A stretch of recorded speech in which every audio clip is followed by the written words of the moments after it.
The first thing the VALDES Tidal Marsh gives you is the smell of salt and wet earth, and tonight you rest at its quiet edge while the tide breathes in from the Patagonian sea.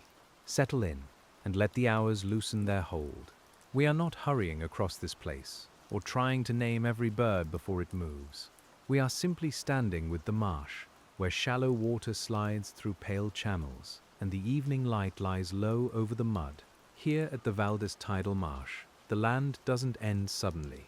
It softens, finger by finger, into water. You can feel that softness in the air, in the cool salt dampness against your face, and in the faint mineral scent rising from the flats. The sky is wide here, with no forest to hold it down. It opens above you like a quiet blue shell. Under it, the marsh keeps its own slow time. We begin where the higher ground eases downward. The step behind us is dry, brushed with low shrubs and wind-shaped grasses. Ahead, the ground darkens and shines. You notice the first little pools, still as glass, holding the last color of the day. A thin line of foam rests along one bend, left there by the tide. It looks like a soft thread placed carefully on the shore. The VALDES Tidal Marsh belongs to a landscape of meeting places. Sea meets land here, but not in a dramatic way. It meets through patience, through seepage, through channels that fill and empty again. The mud remembers every tide, every quiet return of water. When you breathe in, you can almost smell that memory. A blend of salt, clay, algae, and the faint green scent of plants that live with their roots in brine. As we move a little closer, your feet find firmer patches between the wetter places. The ground has a springy give beneath it. It doesn't pull or resist. It only accepts weight for a moment, then settles again. Small, salt-tolerant plants grow low across the surface, their leaves thickened by the work of holding water inside themselves.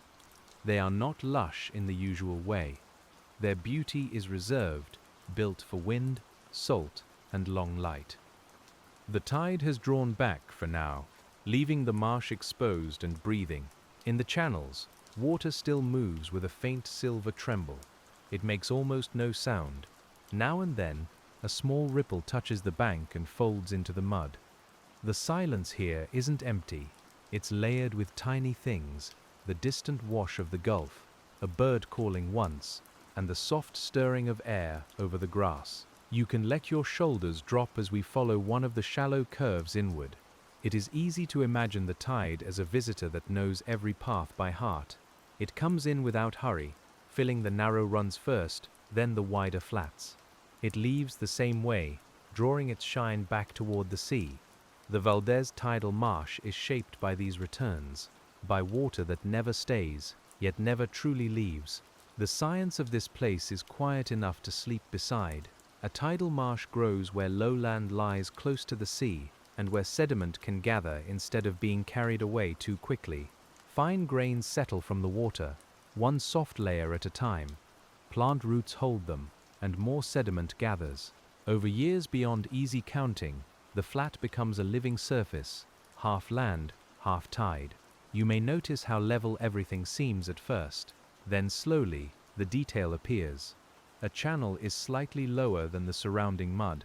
A raised bank carries drier plants. A hollow keeps water after the tide has gone.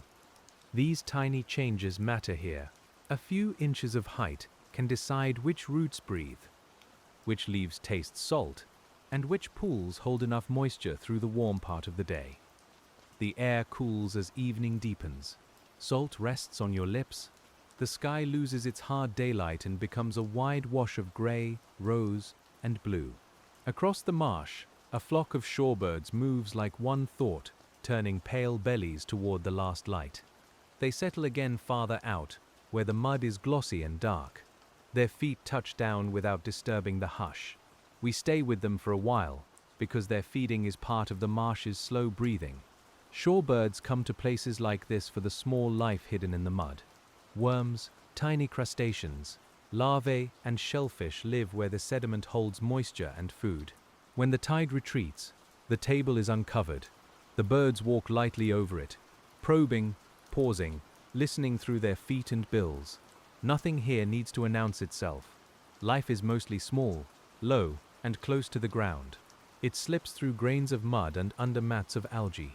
It filters water, loosens sediment, and feeds others without being seen. You start to understand that the VALDES Tidal Marsh is not a backdrop. It is an engine of quiet transformation, turning sunlight, salt, silt, and tide into shelter. And as we follow the channel farther in, the water beside us narrows, and the marsh begins to feel more enclosed, though the sky remains endlessly open. The banks rise only a little, but enough to guide your eye. The mud darkens under the surface film. You can smell the richer scent now, earthy and marine at once. It's the smell of a place where decay is not an ending, but a soft return. Here, plant stems catch drifting fragments of shell and grass. Their roots knit the soil in hidden threads.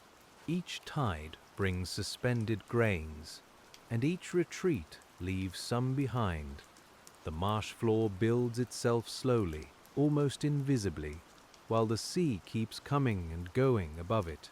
If you listen closely, you can imagine that building is a quiet settling, a patient layering beneath every pool. We move without needing to arrive. The channel beside us bends toward the open water, then disappears behind a low shoulder of marsh. Beyond it, the Patagonian coast lies pale and spare. The wind carries no sharpness now, only a cool, dry edge softened by salt. It passes over your hands, over your face, over the small plants that shine faintly in the dimming light. The VALDES Tidal Marsh holds a delicate balance between dryness and flooding, too much seawater for too long, and some plants cannot breathe through their roots. Too little, and the salt concentrates under the sun. The marsh answers by arranging itself in zones, though it never looks formal. You see low succulents in one place, wiry grasses in another, bare mud where water lingers longer. Each patch has found its level. You don't need to memorize their names. It is enough to notice their habits. Some plants keep thick leaves, storing fresh water against the salt around them. Some push oxygen down into wet soil through hollow tissues. Some release salt, or tolerate it quietly inside their cells. In the fading light, they look humble, but they are beautifully adapted to a world that changes twice with the moon-drawn tide. The tide itself is part of a larger conversation. Far away, the moon pulls gently on the ocean, and the water answers by rising along coasts and estuaries. Here on the VALDES coast, that answer arrives as a shallow advance across mud and channels. It doesn't rush. It spreads. It fills low places first, then lifts the whole marsh by degrees, as if the sea were placing a cool hand over the land. And below the first open flats, where the channel bends again, we enter the quieter interior of the marsh, where the pools hold the sky after the sun has gone. The light becomes softer here. Edges blur. A bird standing in the shallows has a reflection almost as real as its body. When it moves, both bird and reflection ripple together, then settle into stillness again. This is where the marsh feels most like a dream of land and water. The mud is not just mud. It is a record of tides, storms, calm seasons, drifting algae, broken shells, and fine mineral dust brought by wind. It holds traces of everything that passed gently through. Under your feet, the ground is young in the upper layers and old beneath them, a soft archive sealed in silt. Small bubbles sometimes rise from the sediment. They lift slowly, pause under the surface, then disappear with a delicate sound. In waterlogged mud, oxygen can be scarce, and different kinds of microbes continue the work of breaking down organic matter. They live beyond sight, but they help shape the scent and chemistry of the marsh. Even the quietest pool is busy in ways that don't disturb the calm. You may feel the air grow cooler around your ankles as night gathers near the wet ground. The warmth leaves the flats quickly once the sun is low. Moisture holds against the skin. The smell of salt deepens. Somewhere across the VALDES Tidal Marsh, a bird calls twice, and the sound travels far because there is so little to interrupt it. Then the silence returns, wider than before. We keep our pace slow enough for the place to keep us. A marsh is easy to overlook when people are searching for cliffs, surf, or open sea. Yet here, in this level, breathing margin, the coast does some of its most patient work. It slows water, it catches sediment, it shelters small lives, it softens the meeting between shore and tide, and it does all of this in quiet. As you look across the pools, the surface begins to darken from silver to pewter.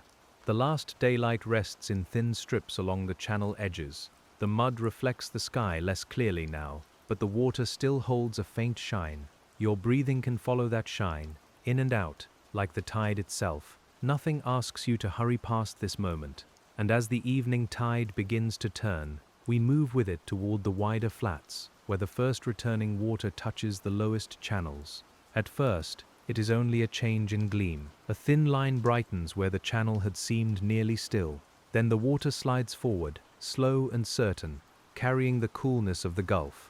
The VALDES Tidal Marsh receives it without surprise. The incoming tide has a particular sound. It is not the crash of surf. It is a faint licking at mud banks, a soft threading through stems, a barely audible rearranging of edges. You can hear it better when you stop walking. The sound seems to come from everywhere at once, as if the marsh were waking in its sleep, drawing one long breath through all its channels. With the water comes movement. Tiny fish may enter the shallows, using the flooded marsh as brief shelter and feeding ground. Small crustaceans stir among the stems. The pools join each other by narrow paths that were dry a little while ago. What looked separate becomes connected. You can see how the tide turns the marsh into a single body again, quietly linking every hollow and shining bend. This is one of the gentle lessons of the VALDES Tidal Marsh. Boundaries here are temporary. Land becomes water, then land again. A bank becomes an island, then a bank once more. The same patch of mud is a feeding place for birds at low tide, and a covered passage for small swimming life at high tide. The marsh teaches change without spectacle, and return without urgency. The water rises around the low plants. Their stems divide the flow into little ribbons. Each ribbon carries salt, oxygen, microscopic food, and grains of suspended earth. Some of those grains will settle tonight. Others will be lifted again when the tide turns. You can imagine them moving for years through this patient system, never wasted, never hurried, always becoming part of some other softness. The scent changes as the tide covers the flats. The richer mud smell fades a little beneath the cleaner mineral breath of seawater. Coolness spreads over the open ground. The air feels smoother now, with less dust and more salt. Farther out, the Gulf darkens toward blue-black, and the marsh reflects it in fragments, as if holding pieces of night in every pool. We stand still while the water continues to arrive. It gathers around the bases of plants and lifts loose strands of algae. It fills old footprints of birds. It rounds the sharp edges left by drying. In this way, the tide is both visitor and caretaker. It erases lightly, feeds quietly, and leaves behind the conditions for another day of small lives working under the sun. And as the water rises higher, our attention drifts outward, toward the open edge where the marsh meets the sheltered sea of the VALDES coast. The horizon is low and calm. The sky above it has deepened into blue. You can still see a pale seam where water meets air, but it feels less like a line now and more like a gradual fading. Out there, the tide is part of the larger South Atlantic rhythm. Currents move along the coast, shaped by winds, temperature, seafloor, and the turning of the planet. Some waters are cool and nutrient-rich. Some arrive after long journeys over the continental shelf. By the time they touch the VALDES Tidal Marsh, they carry stories of distance, though they speak them only through salt, plankton, and motion. The marsh receives those stories in shallow form. It doesn't need depth to be profound. A few inches of water can bring food to a bird, shelter to a fish, oxygen to a root, and a new layer of sediment to the flat. You can look down into the darkening shallows and see how little depth is needed for a whole world to open beneath the surface. Night birds begin to take the place of day birds. Their calls are lower, farther apart. The air holds each sound for a moment before letting it go. You may hear a wing beat pass somewhere behind you, close enough to stir the cool air, then fade into the open. The marsh remains calm around it. Nothing breaks, nothing startles. The place simply includes the movement and returns to stillness. The VALDES Tidal Marsh is also a resting place for travelers.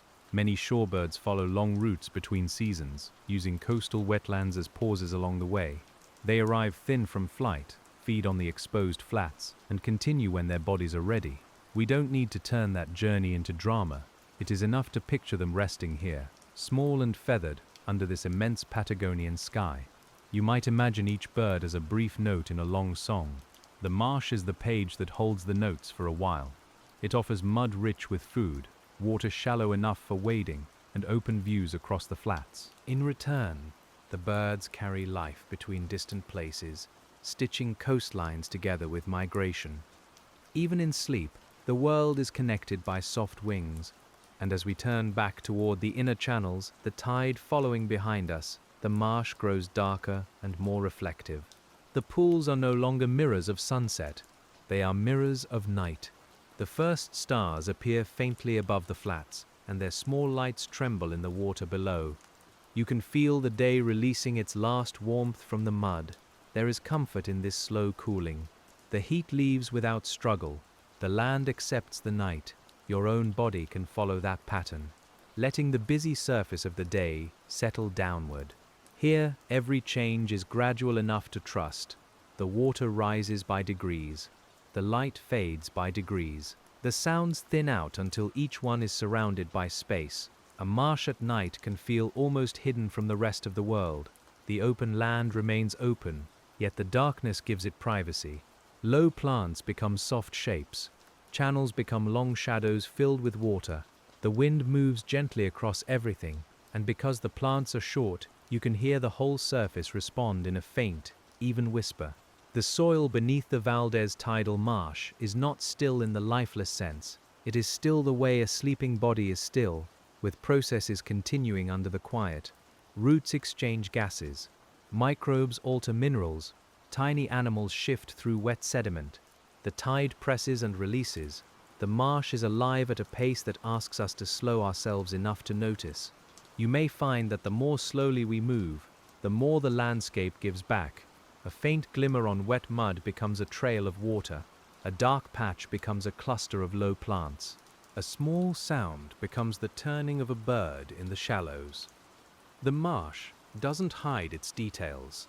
It simply offers them softly, to anyone willing to stay. And below this layer of night air and rising tide, we begin to think about the older shape of the coast, the geology that makes this quiet wetland possible. The VALDES Peninsula reaches into the Atlantic with cliffs, bays, gravel, sand, and low-lying margins where water can linger. The marsh exists because the land has made room for slowness, because not every coast is steep or restless. Over long spans of time, sea level has shifted, sediments have moved, and shorelines have adjusted. Waves have sorted grains by size and weight.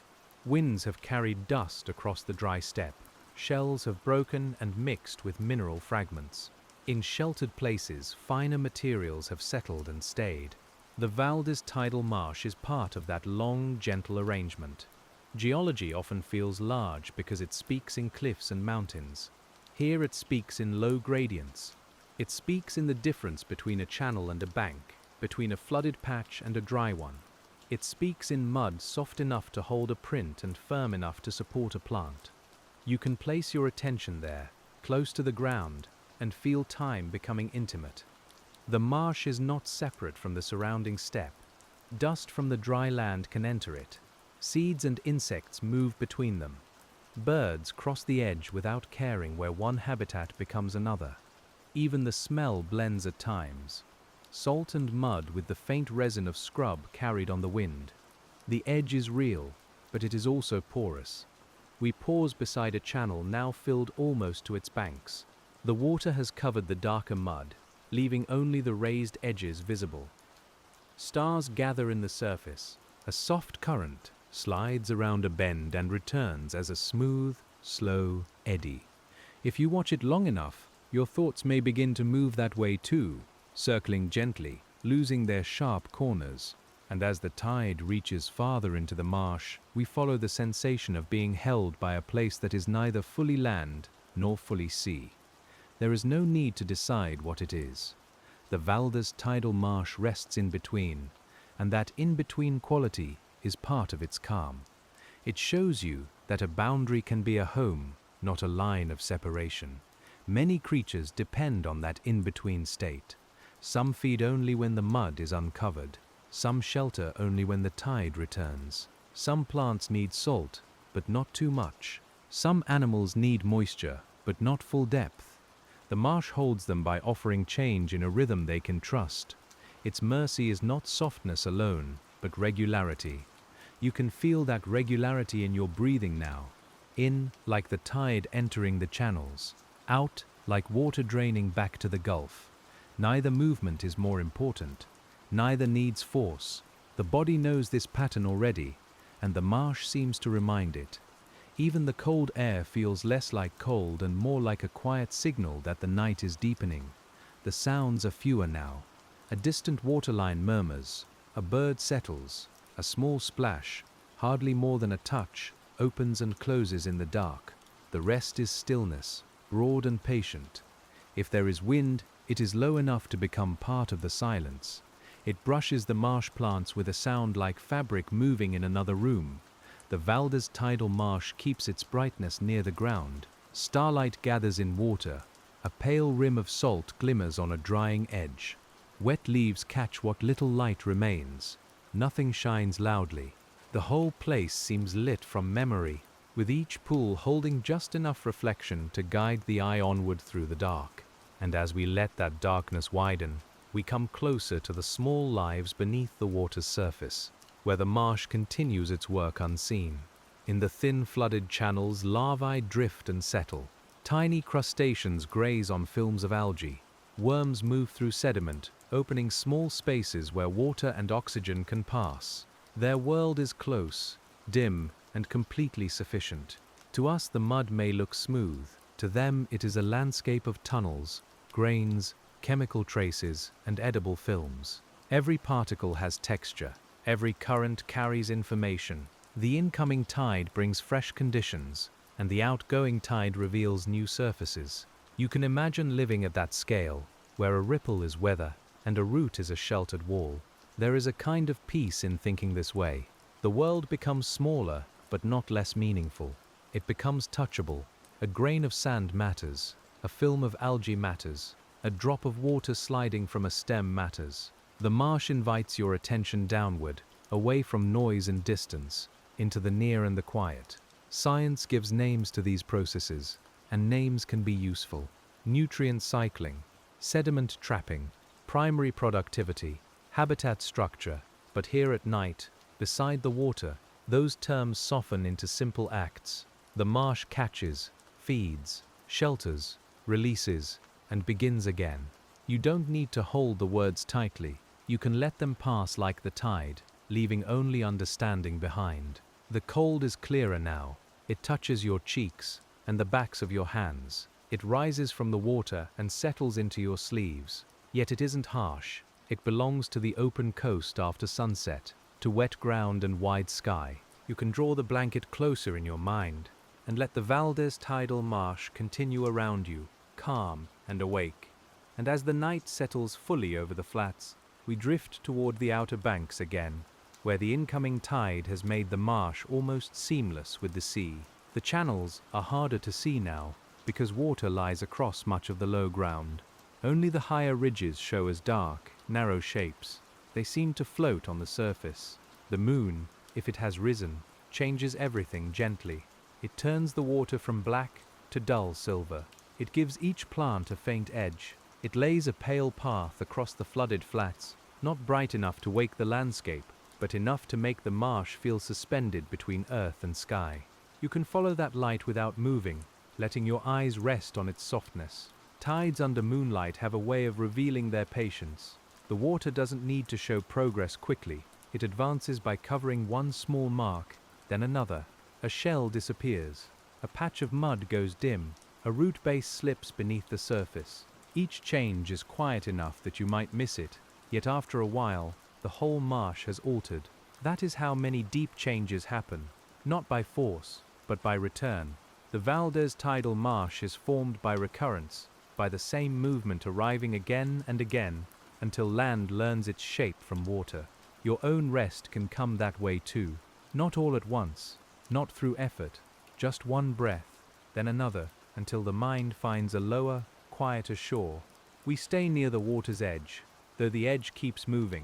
The smell of salt is stronger now, the mud scent is tucked beneath it, still present, but covered. The air feels clean and slightly metallic. Somewhere, a small animal moves through the plants and stops. The silence after it stops seems even deeper, as if the marsh has closed gently around the sound. There is no need to follow every movement. Sleep comes more easily when attention grows broad and forgiving. You can know that life continues here without holding each detail. Birds rest in the dark, small swimmers pass through stems. Roots breathe slowly in wet soil. The tide keeps lifting, and the sky keeps turning overhead, star by star, above the quiet marsh. And as we sink deeper into the night, not downward through water, but inward through stillness, the VALDES Tidal Marsh becomes less a place to study and more a place to be carried by. The horizon has almost vanished. The flats, the channels, and the sheltered sea blend into one dark surface. Only texture remains, and coolness, and the low breath of tide. The marsh at this hour feels ancient because it is unhurried. It doesn't ask to be seen in daylight. It doesn't lose meaning when color fades. In darkness, its forms become simpler and more restful. A channel is a shadow. A bank is a darker shadow. A pool is a small piece of sky held close to the earth. You can let the science rest beside the sensation now. The facts remain, quiet and steady. Salt-tolerant plants hold the sediment. Tides bring water and food. Birds find shelter and nourishment. Microbes keep the hidden cycles moving. The coast changes slowly over time. All of it is true, and all of it can soften into the feeling of lying still. The VALDES Tidal Marsh is not empty in the dark. It is full in a way that doesn't crowd the mind, full of small breathing places, full of water moving without urgency, full of mud cooling under the night, full of lives that don't need to be watched to continue. You are allowed to be like that too, present without effort, held without performance. The tide reaches its fuller quiet. The channels no longer draw the eye as separate paths. Water covers and connects them. The marsh has become a broad, shallow mirror, with low plants rising through it here and there. Above, the stars seem very far away. Below, in the flooded flats, they seem close enough to touch. Both distances are gentle. And as the night carries us farther from the day, we come to rest with the marsh in its covered state, where the sea has entered softly and the land is sleeping under a thin sheet of water. The VALDES Tidal Marsh holds the tide as a hand might hold a bowl. Nothing spills, nothing strains. The whole place rests in balance. You can feel that balance in the air. It is damp, but not heavy, cold but not sharp, spacious but not lonely. The smell of salt and wet plants gathers close to the ground, while above it the open sky remains clear and dark. Each breath feels slower than the last. Each thought has farther to travel before it needs to become anything. A final bird call passes across the marsh, thin and silver. It fades over the flooded flats and leaves no mark. The water continues its slight movement around stems and along the hidden banks. Somewhere beneath it, sediment settles by grains too small to see. The marsh is building itself even now, in the dark, with the most patient kind of care. The VALDES Tidal Marsh remains where tide and land keep meeting. Long after our words grow quiet, the sea will draw back again, the flats will shine again, birds will return to the mud, and the plants will stand through salt, wind, sun, and night. For now, there is only this covered stillness, this cool breath of water over earth, and the wide Patagonian dark holding everything softly. And under that dark, the smallest movements become enough to keep you company. A ripple loosens itself from the edge of a grass stem. A film of water slides over a patch of mud and makes it briefly shine. The tide is still present, but it has grown so quiet that you sense it more than hear it, like a long breath taken somewhere beyond the visible marsh. Your own breathing can follow that quiet, unforced and even, while the VALDES Tidal Marsh holds its shallow water beneath the stars. The night air carries a clean coolness from the sheltered sea. It touches the skin lightly, then settles into the spaces between thoughts. You can smell salt, wet clay, and the faint green trace of plants that have learned to live with brine around their roots. Nothing in this place seems hurried to become anything else. The water does not rush to leave, and the land does not push it away. They remain together for a while, held in a calm exchange that feels older than language. If we lower our attention toward the flooded ground, the marsh becomes a room made of reflections. There are no walls, yet there is shelter in the low light. The sky has entered the water, and the water has entered the land, and everything that once seemed separate now rests in one dark surface. The VALDES Tidal Marsh does this again and again, teaching the coast how to soften. You may feel your body answering, muscle by muscle, with the same gradual release. The plants standing in the shallows look simple in the moonlight. Their forms are small, close to the earth, and easily missed by a passing eye. Yet each one is a quiet instrument of survival, holding moisture within thick leaves, enduring salt, and sending roots into mud that changes with every tide. Around those roots, fine sediment gathers and stays. The marsh builds upward, almost invisibly, a breath at a time, a grain at a time, while the night moves slowly over it. There is comfort in a place that works without display. The VALDES Tidal Marsh does not need height to be magnificent. It has no sharp summit, no roaring waterfall, no glowing crater.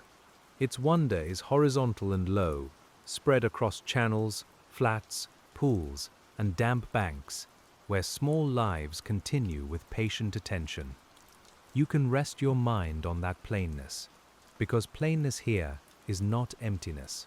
It is the wide, calm surface of a world doing exactly what it was shaped to do. Beyond the marsh, the dry Patagonian steppe lies under the same sky. Its low shrubs hold the night differently, with more dust, more dryness, more space between stems. The marsh holds moisture and salt, and the steppe holds wind and mineral earth. Between them is no hard border, only a gradual change in scent and texture. We can imagine walking that edge slowly, feeling firm ground give way to damp soil, then to shining mud, then to water. The VALDES Tidal Marsh belongs to this larger meeting of climates and materials. Here, the arid land leans toward the sea, and the sea answers by entering the low places. Rain may be scarce, but tides arrive with steady rhythm. The plants have adapted not to abundance, but to regular return. They do not ask for freshwater forests or deep shade. They accept salt, wind, open sky, and the soft discipline of tidal time. A marsh like this can seem still only because its changes are so gradual. If you came back at another hour, the same channel would have a different face. If you came back after another season, the colors of the plants might have shifted. The bird voices changed, and the mud surface carried new marks from tides and weather. Yet the feeling would remain familiar. The VALDES Tidal Marsh would still be breathing between sea and land. Now the water around the stems has become nearly black, except where it lifts a little light. Small ridges on the surface catch the moon and let it go. You can hear a slight murmur where the tide threads through a narrower channel, a sound like cloth drawn slowly through open hands. It is not enough to wake the mind. It is just enough to remind you that the whole marsh is moving, even while it rests. Beneath that moving water, the mud is cool and dark. It has the fine texture of settled particles, grains so small they drift easily until calm lets them fall. The calmer the water, the more gently the sediment can settle. That is why sheltered margins matter. They allow the land to collect itself. The VALDES Tidal Marsh grows from this permission, from water slowed enough to lay down its quiet burden and leave a trace behind. We can think of every tide as a letter written and partly erased. It brings a message in salt, suspended silt, dissolved nutrients, and tiny drifting life. It writes across the flats, fills the channels, presses around the roots, and then withdraws before the message becomes fixed. What remains is subtle, but real. A little nourishment, a little mud, a changed scent, a faint line along a bank where the water reached its height. The moon's pull is distant, but its effect is intimate here. It moves oceans, and yet what you notice is a wet shine rising around a leaf. It draws water across the globe. And yet, what it gives this place is a shallow silver path through mud. That scale can soften the mind. Something immense can arrive in a delicate form. Something cosmic can touch the VALDES Tidal Marsh as quietly as a fingertip touching the surface of a bowl. You may begin to feel less like a visitor and more like another slow presence beside the water. There is nothing to perform in the marsh at night. Your breathing, the tide, the cold air, and the low plants all share one unhurried pace. Even thought can become less solid here, not gone, but loosened, like silt lifting briefly before settling again. The dark makes room for that settling. Farther out, where the flooded flats open toward the bay, the water may be only shallowly deep, but in darkness, it feels expansive. A small change in level can hide the details of the mud and turn the whole surface into one continuous sheen. The VALDES Tidal Marsh becomes a mirror with soft interruptions, stems and banks, and dark lines that hint at the shape underneath. You do not need to see everything for the place to hold you. The birds know the hidden shapes better than we do. At low tide, they walk where food is exposed. At higher tide, they shift to raised edges, waiting without impatience. Their lives are tuned to the same rhythms that shape the sediment. They do not think of the marsh as scenery. It is calendar, table, shelter, and resting ground. When they stand still in moonlight, they seem almost like thoughts the landscape is having. One bird lifts and moves a little farther along the bank. Its wings make a soft, brief sound, then fold. The water accepts the reflection and lets it fade. This small movement is enough. In a place like this, attention does not need spectacle. The mind can rest on one wing beat, one ripple, one glimmer of wet mud, and feel itself becoming slower. The VALDES Tidal Marsh is generous in that way, offering little events with plenty of silence around them. The silence itself has texture. It is not the sealed silence of a closed room. It is open, coastal, and faintly breathing. It contains the distant sea, the low wind, the occasional bird, the almost inaudible water moving through grass. You can feel it on the skin as much as hear it. It rests coolly along the face and hands. It carries the smell of salt over the flats and folds the night around every sound. As we remain with this flooded stillness, the marsh's hidden layers become easier to imagine. Below the visible water lies new mud, soft and oxygen-poor in places. Below that are older deposits, pressed and darkened by time. Shell fragments, plant remains, mineral grains, and traces of long-past tides are folded into those layers. The VALDES Tidal Marsh is thin at the surface and deep in memory, even if its water is shallow. Geologists often read landscapes by noticing where materials gather. Here, the gathering is gentle. Sediment settles when energy drops. Organic matter accumulates where plants grow and decay. Channels shift slowly as water finds efficient paths. Banks form where roots hold the mud. These processes are not dramatic when you watch them for one evening, but over many years they make a place with a distinct and living shape. You can picture the marsh through time, not as a fixed map, but as a breathing pattern.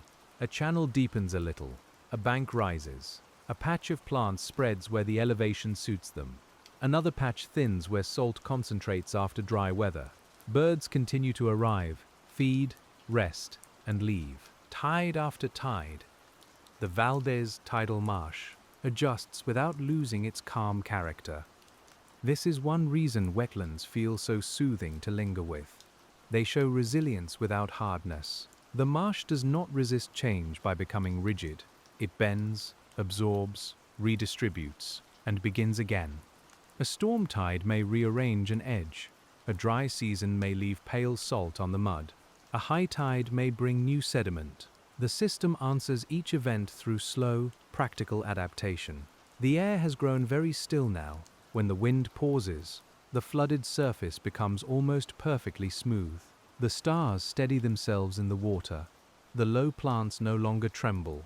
Even the distant sea seems to withdraw into a muffled breath. You can feel the pause in your body, in the space behind your eyes, in the muscles of your jaw and hands. The VALDES Tidal Marsh rests, and you rest with it. A faint scent rises from the marsh when the air stills. It is stronger than before, but not unpleasant. It is the smell of wet mineral earth, salt and organic matter being returned to the system. In waterlogged soil, decay happens differently than it does in dry ground. Oxygen is limited, and the chemistry shifts. Life continues at a slower pace, with microbes doing quiet work beneath the surface, turning what has fallen into what can be used. You may find that this hidden work feels reassuring. Nothing is wasted here. Fallen stems become soil. Algae feeds small grazers. Small grazers feed birds and fish. Sediment protects roots, and roots hold sediment. The tide brings and takes, but it also connects. Each part of the VALDES Tidal Marsh is folded into another part, and the whole place continues through exchange rather than possession. We move a little farther along the raised bank, though our movement is more imagined than necessary. The bank is narrow, firmer underfoot, with water lying on both sides. It feels like walking along a quiet thought between two dreams. On one side, a channel reflects the sky. On the other, a shallow flooded flat holds low plants in dark clusters. The night has simplified every form into softness. Here the marsh plants show their structure more clearly against the water. Some grow in mats close to the mud, others stand slightly taller, making small dark lines against the silver. Each form changes the flow around it. Water slows behind stems. Sediment drops there. Tiny pockets of calm form at root bases. What looks delicate can influence the entire surface, because in a shallow marsh, small shapes matter. The VALDES Tidal Marsh is full of these small influences. A root catches a grain.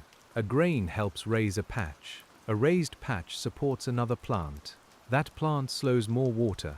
Over time, a slight difference becomes a feature. This is how quiet landscapes organize themselves, not through command, but through countless low exchanges repeated over and over. There is a deep patience in such building. The sky overhead seems wider now that the ground has darkened. Without strong detail on the horizon, space opens upward. You might feel very small beneath it, but not in a lonely way. The marsh offers a grounding counterweight, cool and damp and near. The stars are far, the mud is close, and you are held between them. This is one of the tender balances of open landscapes at night. If we listen again, we can hear water touching the bank in almost identical intervals. It is not truly identical, but the differences are too small to trouble the ear. One lap is slightly fuller, another is softer. Another catches a plant stem and splits into two little sounds. The pattern is enough to become soothing, and the variations are enough to keep it alive. The VALDES Tidal Marsh speaks in these minor changes. A low cloud may pass over the moon, and the whole place dims. The silver fades from the water. The plants become almost invisible. The smell and the sound remain, and the coolness against your skin grows more noticeable. Without much sight, the marsh comes closer through other senses. Wet earth, salt air, soft tide, faint wind. You can let those carry you when vision rests. In darkness like this, the imagination fills gently, not with fear, but with presence. You can picture the channels under the water, still there though hidden. You can picture the small burrows and root threads in the mud. You can picture birds standing on higher ground, heads tucked, bodies warm under feathers while cold air moves around them. The VALDES Tidal Marsh shelters them without making a claim. The cloud passes, or the eye adjusts, and the surface returns slowly. Nothing appears all at once. Edges gather themselves from the dark. Water regains a dull glow. A bank becomes visible as a long curve. This gradual return is restful. It reminds you that seeing can be a slow act. The marsh does not need to reveal itself quickly. It has all night. And now as the tide nears its fullest reach, the inland pools feel less isolated. Water has found the channels between them and made them continuous for a time. The The marsh's body is connected from the seaward edge to the inner flats. You can imagine nutrients moving through it, tiny animals shifting with the flow, and floating plant fragments resting against stems. Everything is lightly joined by the tide. This joining matters for life. A pool that was separate during low water may receive fresh oxygen and cooler seawater. A small fish may enter and leave before the tide falls. A crab or amphipod may follow the current into new feeding grounds. The flooded marsh is a temporary expansion of the sea, but it is also something of its own. The VALDES Tidal Marsh becomes most itself in the rhythm of becoming other. That idea can be gentle to hold. You are not one fixed thing either. In the quiet, the day's sharper edges loosen. The self that hurried, answered, planned, and carried noise can be covered for a while by something calmer. Like the marsh under tidewater, you remain yourself beneath the surface, but the surface grows smooth. The night allows a softer shape. The tide pauses near its height, though the pause is never exact.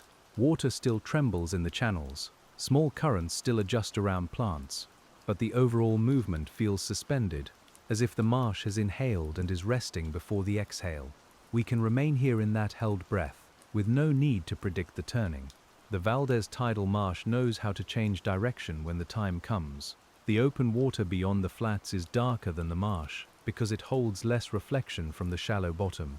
It seems to pull the eye outward, toward distance, yet the marsh keeps bringing attention back to the near surface.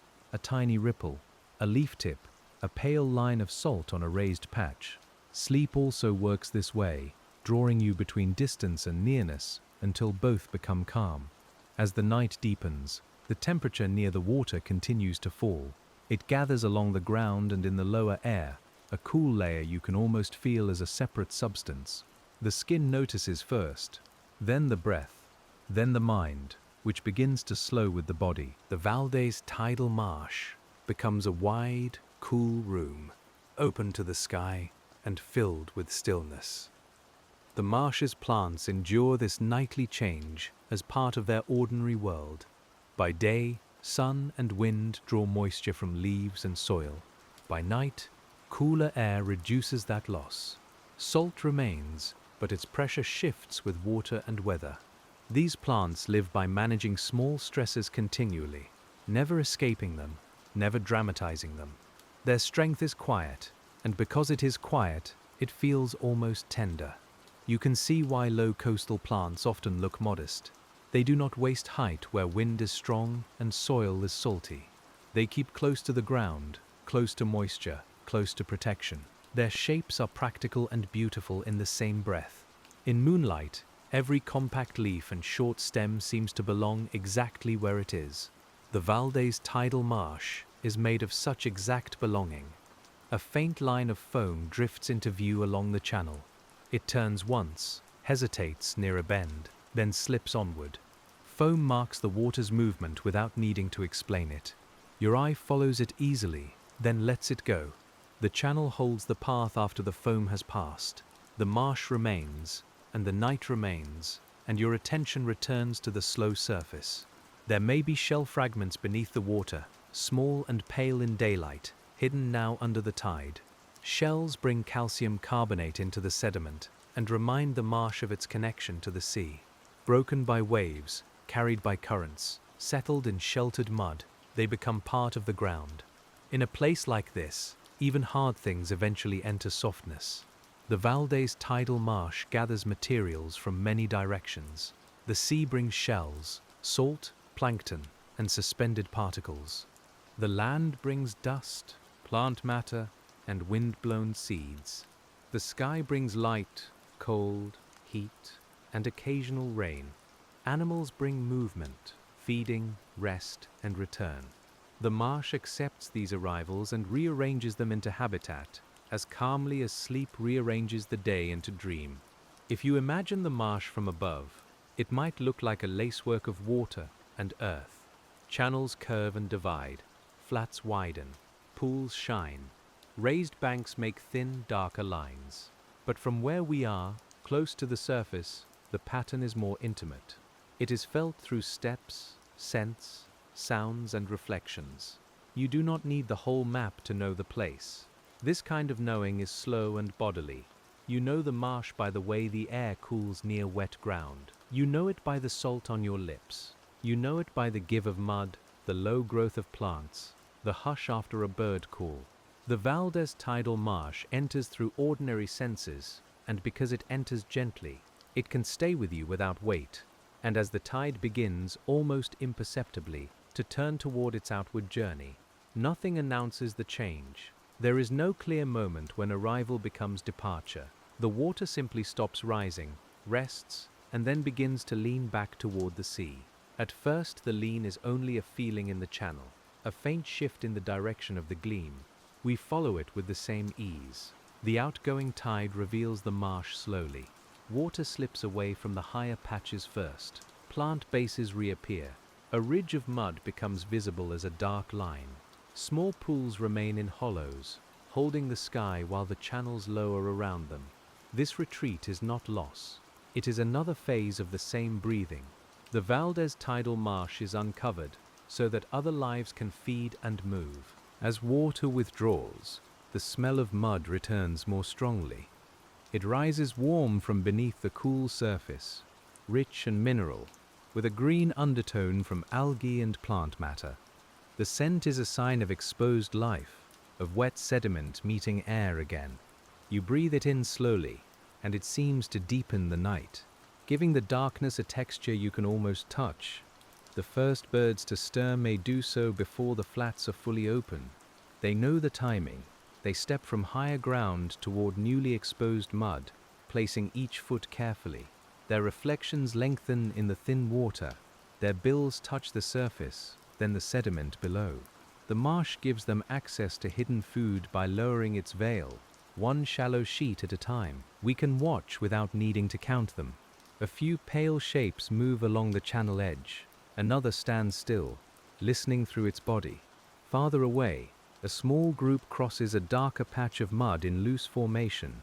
The VALDES Tidal Marsh offers them a nocturnal table, quiet and replenished, where the tide has just stirred the upper layers and left the surface ready. The science here feels especially tender at night. The tide exposes invertebrates that have risen closer to the surface. The mud remains damp enough for them to move and breathe. Birds arrive when conditions suit their feeding. No single part controls the whole. The system works through timing, response, and relationship. Everything listens to water, even when it has no ears. You may notice that the outgoing tide sounds different from the incoming one. It has a thinner note, a soft drawing away. Water slips from grass stems with tiny taps. Narrow rivulets form across the mud, joining the channels in delicate lines. The marsh seems to exhale. Your own body can exhale with it, letting go of whatever has been held too long in the chest. As more mud appears, the surface catches moonlight in irregular patches. Wet places shine, while slightly higher places remain matte and dark. The pattern changes minute by minute. A pool that reflected a star becomes a shallow smear of light. A channel narrows, a bank widens. This is the visible face of drainage, quiet hydrology written across the VALDES Tidal Marsh in silver and black. The word drainage can sound technical, but here it is simply water finding its way home. It follows gravity through the lowest roots. It gathers into threads, then narrow runs, then broader channels. Along the way, it leaves behind moisture, nutrients, and the conditions for life. The marsh is not emptied by this movement. It is prepared for the next part of its cycle. We move with the outward water only in attention, because our bodies can remain still. Stillness is a good way to understand the marsh. If you stand long enough, the place changes around you. The tide shifts. Birds arrive. Light fades or returns. Scents rise and soften. The VALDES Tidal Marsh teaches that movement does not always require us to move with it physically. Sometimes witnessing is enough. A bird probes the mud and lifts its head. A small droplet falls from its bill, catching one brief glint before returning to the flat. Such tiny motions would disappear in a louder place. Here they are complete events. They carry their own quiet grace. The marsh gives them room. It gives your mind room too. enough to notice, and then release, notice and release. The outgoing channels carry more than water. They carry dissolved organic matter, fine particles, microscopic life, and the chemical traces of the marsh's inner work. Some of these materials will move into the nearby sea and feed other systems. Coastal wetlands often share their productivity beyond their own borders. The VALDES Tidal Marsh is not closed. It is a soft source, sending part of itself outward with every ebb. This exchange between marsh and sea is one of the reasons tidal wetlands matter so deeply. They hold shorelines, shelter young life, feed birds, filter water, and store carbon in wet soils where decomposition can be slow. Yet none of that needs to become a lecture here.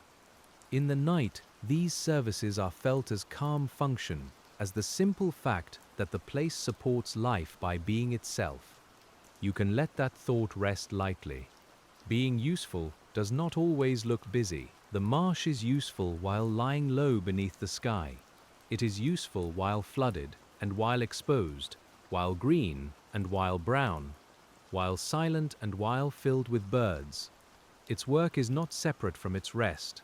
The VALDES Tidal Marsh shows how sustaining others can happen through rhythm, not strain. The water drops another small measure. More stems stand free.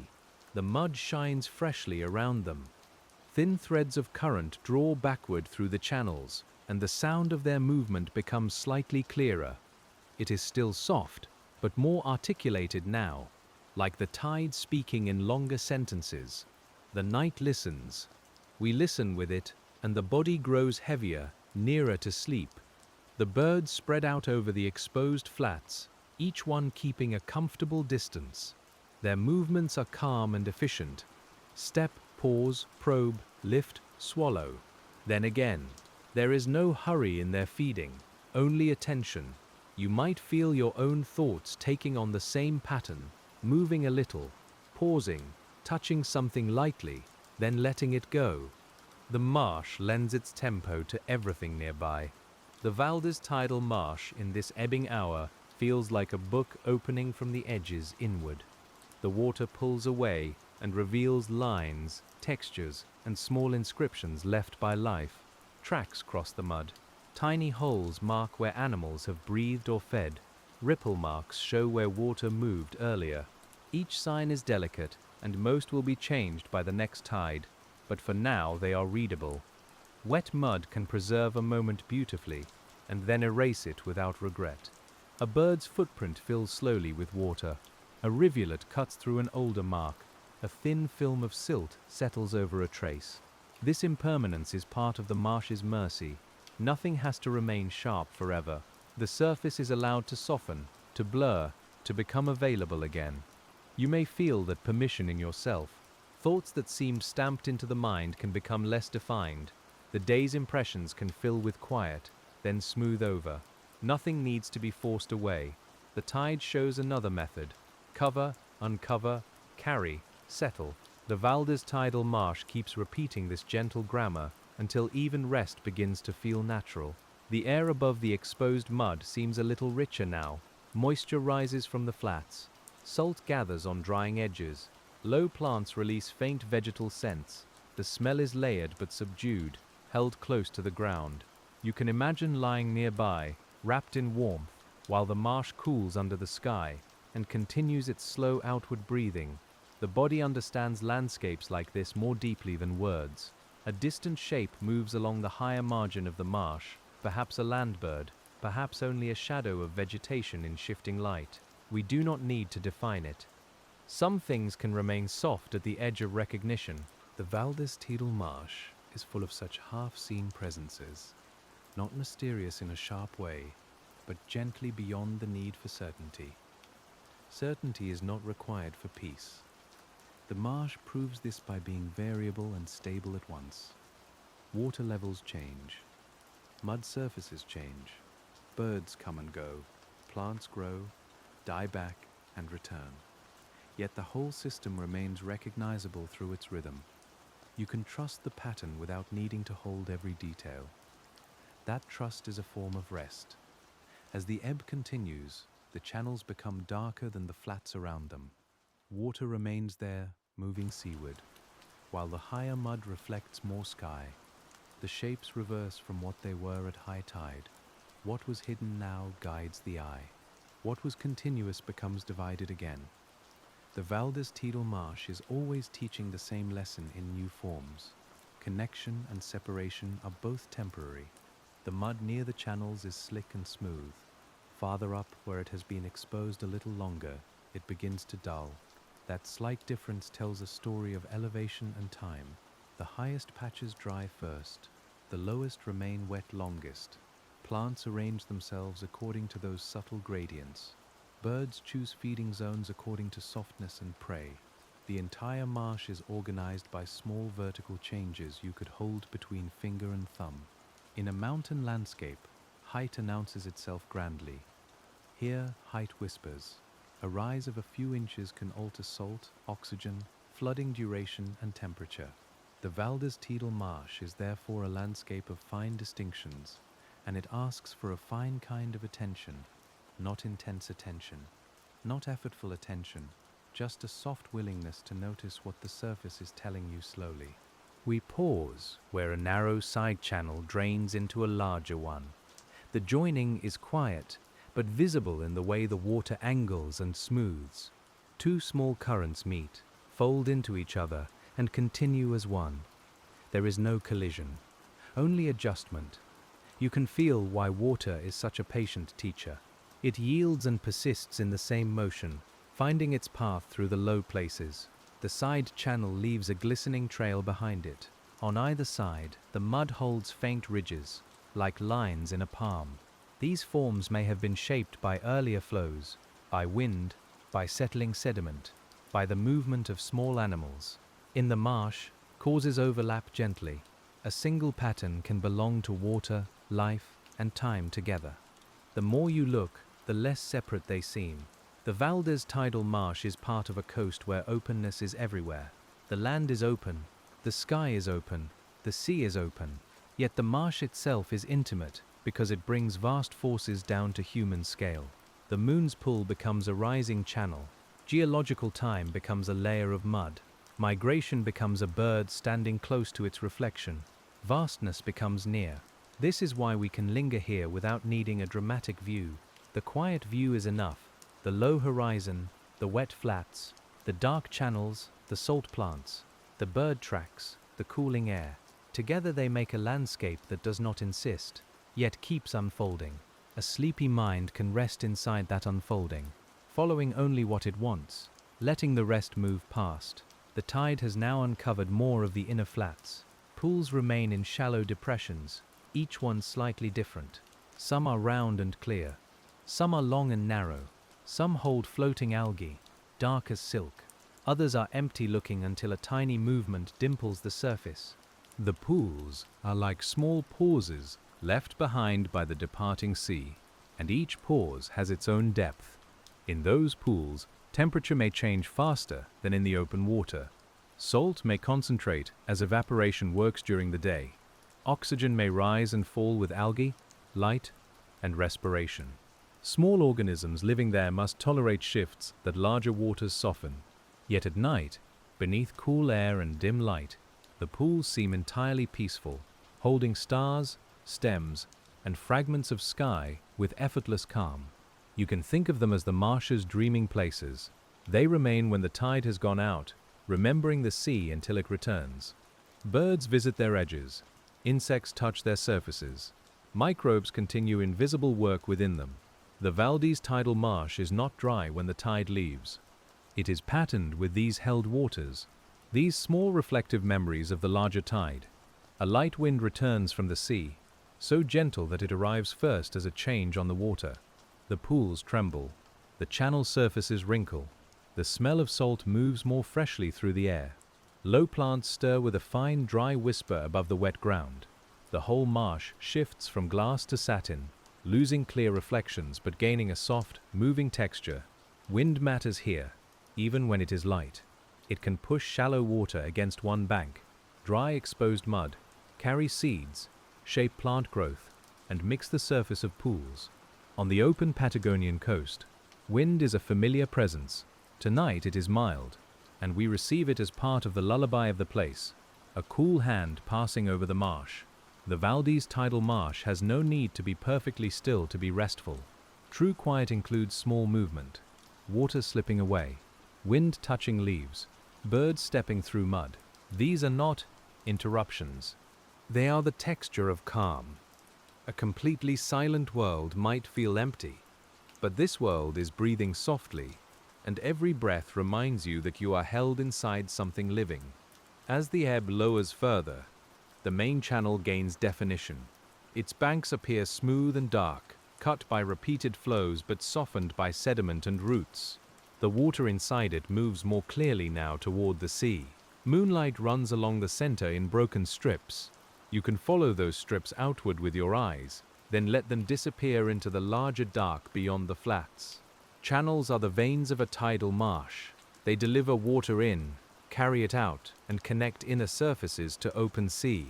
Their shapes are influenced by slope, sediment, vegetation, tidal range, and the history of previous flows. But standing beside one at night, you can simply know it as a slow path of return, a dark ribbon carrying the tide back from the land. Some channels stay narrow and winding because vegetation stabilizes their banks. Others widen where flow concentrates, or where sediment is softer. Small bends form as water negotiates resistance. Over time, these bends can migrate, leaving subtle scars and new flats behind. The VALDES Tidal Marsh is written with these curves, each one a record of water choosing the easiest way without ever seeming impatient. You can feel how different this is from a river racing downhill. The tidal channel has two loyalties. It belongs to the sea when water comes in, and to the sea again when water goes out, but its direction reverses between those moments. It is a path of coming and going, not a single journey. That reversal gives the marsh its breath. Our own breathing continues beside it. Inward, outward, filling, emptying, returning. The body does not need to be taught this pattern, but it can be comforted by seeing it outside itself. The VALDES Tidal Marsh breathes in water and breathes it out again. You breathe in the cool salt air and let it leave.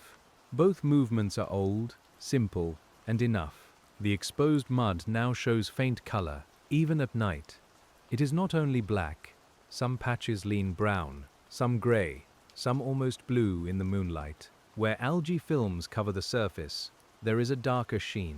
Where salt begins to dry, a pale trace may appear. These colors are quiet, but they make the marsh feel textured and alive. Algae on the mud can form thin mats, feeding on sunlight during the day and stabilizing the surface in subtle ways. Microalgae may be too small to see individually, but together they create films that small grazers feed upon. They also help bind sediment grains, making the flat more resistant to being lifted by gentle flow. Even the smooth shine under moonlight may be partly made by living things. This is the kind of detail that deepens calm instead of breaking it. Knowing that the surface is alive does not make it busier to the mind. It makes the stillness more complete. The VALDES Tidal Marsh is not a blank darkness. It is a quiet fabric of processes, each one soft enough to blend with the others, each one contributing to the whole. A bird's footprint crosses one of those algal films. It fills slowly with a silver thread of water. For a moment the print holds the sky. Then the water sinks or slides away, and the mark darkens again. The marsh is full of these brief containers, holding light, then releasing it. Your own thoughts can become like that, holding an image briefly, then letting it fade. And as we follow the ebb toward the outer margin, the open sea seems to draw the channels with a patient pull. The VALDES Tidal Marsh gives back the water it held. It does this without emptiness, because the giving back is part of how it remains whole. The low flats gleam behind the retreating tide, the pools stay, the plants stand, the birds feed, the cycle continues in balance. The night is deep enough now that time feels less divided into minutes. It becomes a broad duration, measured by tide level, cooling air, and the slow changing of reflections. The day's clocks do not belong here. The marsh measures with water lines. It measures with exposed mud. It measures with the arrival and departure of birds. You can let those measures replace the smaller ticking inside the mind. A distant star seems to tremble in a pool, though the star itself is steady. The trembling belongs to the water. This simple difference is soothing. Not every disturbance belongs to the far thing. Sometimes it is only the surface near us moving a little. The VALDES Tidal Marsh offers that lesson gently, in reflected light that shivers and calms again. The wind softens once more. The pools regain their mirrors. The air becomes nearly motionless, cool and salt clean. You can hear the tiny intermittent sounds of water draining from plants and mud edges. Drop by drop, thread by thread, the marsh releases what it has held. No single sound dominates. Together they make a sparse, delicate music that seems meant for listening with half-closed eyes. This is the hour when the marsh feels most inward, not because it is enclosed, but because darkness has reduced the world to essentials. Water, mud, plant, bird, sky. Salt, cold, scent, reflection, silence. Each element is simple, and together they are enough. The VALDES Tidal Marsh does not need ornament. Its beauty lies in the patience of its relationships. You can imagine the first light of morning still far away. Before it arrives, the tide may have drawn back enough to reveal wide flats again. Birds may spread farther. The mud may cool to its lowest point before dawn. Salt crystals may begin to mark higher places as the surface dries later. But we do not need to go there yet. We stay in the slow dark. The slow dark is kind. It removes urgency from the edges of things. It makes the marsh plants less like individual stems and more like a low-breathing texture. It makes channels less like roots and more like shadows filled with water. It makes distance less demanding. You do not have to see the whole VALDES Tidal Marsh to be comforted by it. A few feet of wet ground can hold the whole mood. The outgoing water continues in the main channel, carrying the last brighter reflections away from the inner flats. Small eddies form where side channels join, turning bits of foam or plant fiber in gentle circles before releasing them downstream. These circles are brief, but they are restful to watch. They remind the mind that not every delay is resistance. Some movements need to turn softly before continuing. A strand of algae catches on a root and waves in the current. It bends, straightens, bends again. The motion is almost like breathing underwater, though the water is shallow and the root is close to air. Around it, tiny particles drift past. Some settle, some move on. This is the marsh at its most ordinary and most complete, working in near darkness with exquisite smallness. The VALDES Tidal Marsh also holds carbon in its wet soils. Plant matter that falls into saturated sediment can decompose slowly, especially where oxygen is limited. Over time, some of that organic material remains stored below the surface. The process is quiet and hidden, but it links the marsh to the atmosphere and to long cycles of climate and life. The soft ground beneath the water is therefore also a kind of memory. You do not need to carry the weight of that knowledge. Let it become part of the depth beneath you. The marsh holds what it can. The sea carries what it must. The sky moves overhead. Your body rests between these larger cycles, not responsible for them, only accompanied by them. There is relief in being near a place that has been practicing continuity for longer than any single worry can last. The mud surface makes a faint sound as water drains from it, a tiny loosening, a soft collapse of film into rivulet. Such sounds are almost too delicate to notice unless the world is very quiet. Here the world is quiet enough. The VALDES Tidal Marsh gives attention back to the listener by making small things audible. You can hear the landscape becoming itself again after the tide. As more ground appears, the birds move with it. They do not hurry after the water, but they follow opportunity. One turns over the mud with its bill. Another stands in a pool, making little rings around its legs. A third lifts briefly and crosses the channel in a low arc. Their movements are unshowy, intimate, perfectly suited to this edge between exposure and covering. Shorebirds are often built with elegant precision for feeding in places like this. Some have longer bills for probing deeper mud. Some take prey nearer the surface. Some walk quickly. Some pause often. Differences in body shape reduce competition and allow many kinds of birds to use the same marsh in slightly different ways. In the quiet of night, that ecological partitioning becomes simply a calm scattering of lives across the flat. You can watch them without naming them. Naming is useful, but it is not required for tenderness. A bird can be a pale moving shape, a channel can be a silver line, a plant can be a dark tuft holding the bank together. The VALDES Tidal Marsh can be known first through softness, and only later through lists. Tonight, softness is enough. The ebbing tide leaves behind a polished skin on the mud. Moonlight slides across it in wide, dim patches. When a bird steps, the surface breaks just around the toes, then settles. When a tiny animal moves below, a pinpoint tremor appears and fades. These small disturbances do not disturb the peace. They prove that peace can include movement, feeding, breathing, and change. The VALDES Tidal Marsh is never frozen into one perfect moment. Its calm comes from rhythm, not stillness alone. This matters for sleep too. Rest is not the absence of every sensation. It is the settling of sensations into a pattern the body can trust. The cool air, the salt smell, the soft water, the occasional bird call, and the slow tide all become part of that trustworthy pattern. We remain close to the channel as it lowers. The banks look taller now, though they have not changed. Water reveals height by leaving it. The same edge that seemed barely visible at high tide now has shape and shadow. This is another gentle lesson from the marsh. Sometimes form appears through withdrawal. Sometimes quiet reveals what fullness covered with kindness. The roots along the bank hold the mud in delicate nets. Without them, the water would take more sediment each time it moved. With them, the bank can endure, though it still changes slowly. Plants and water are not enemies here. They shape each other.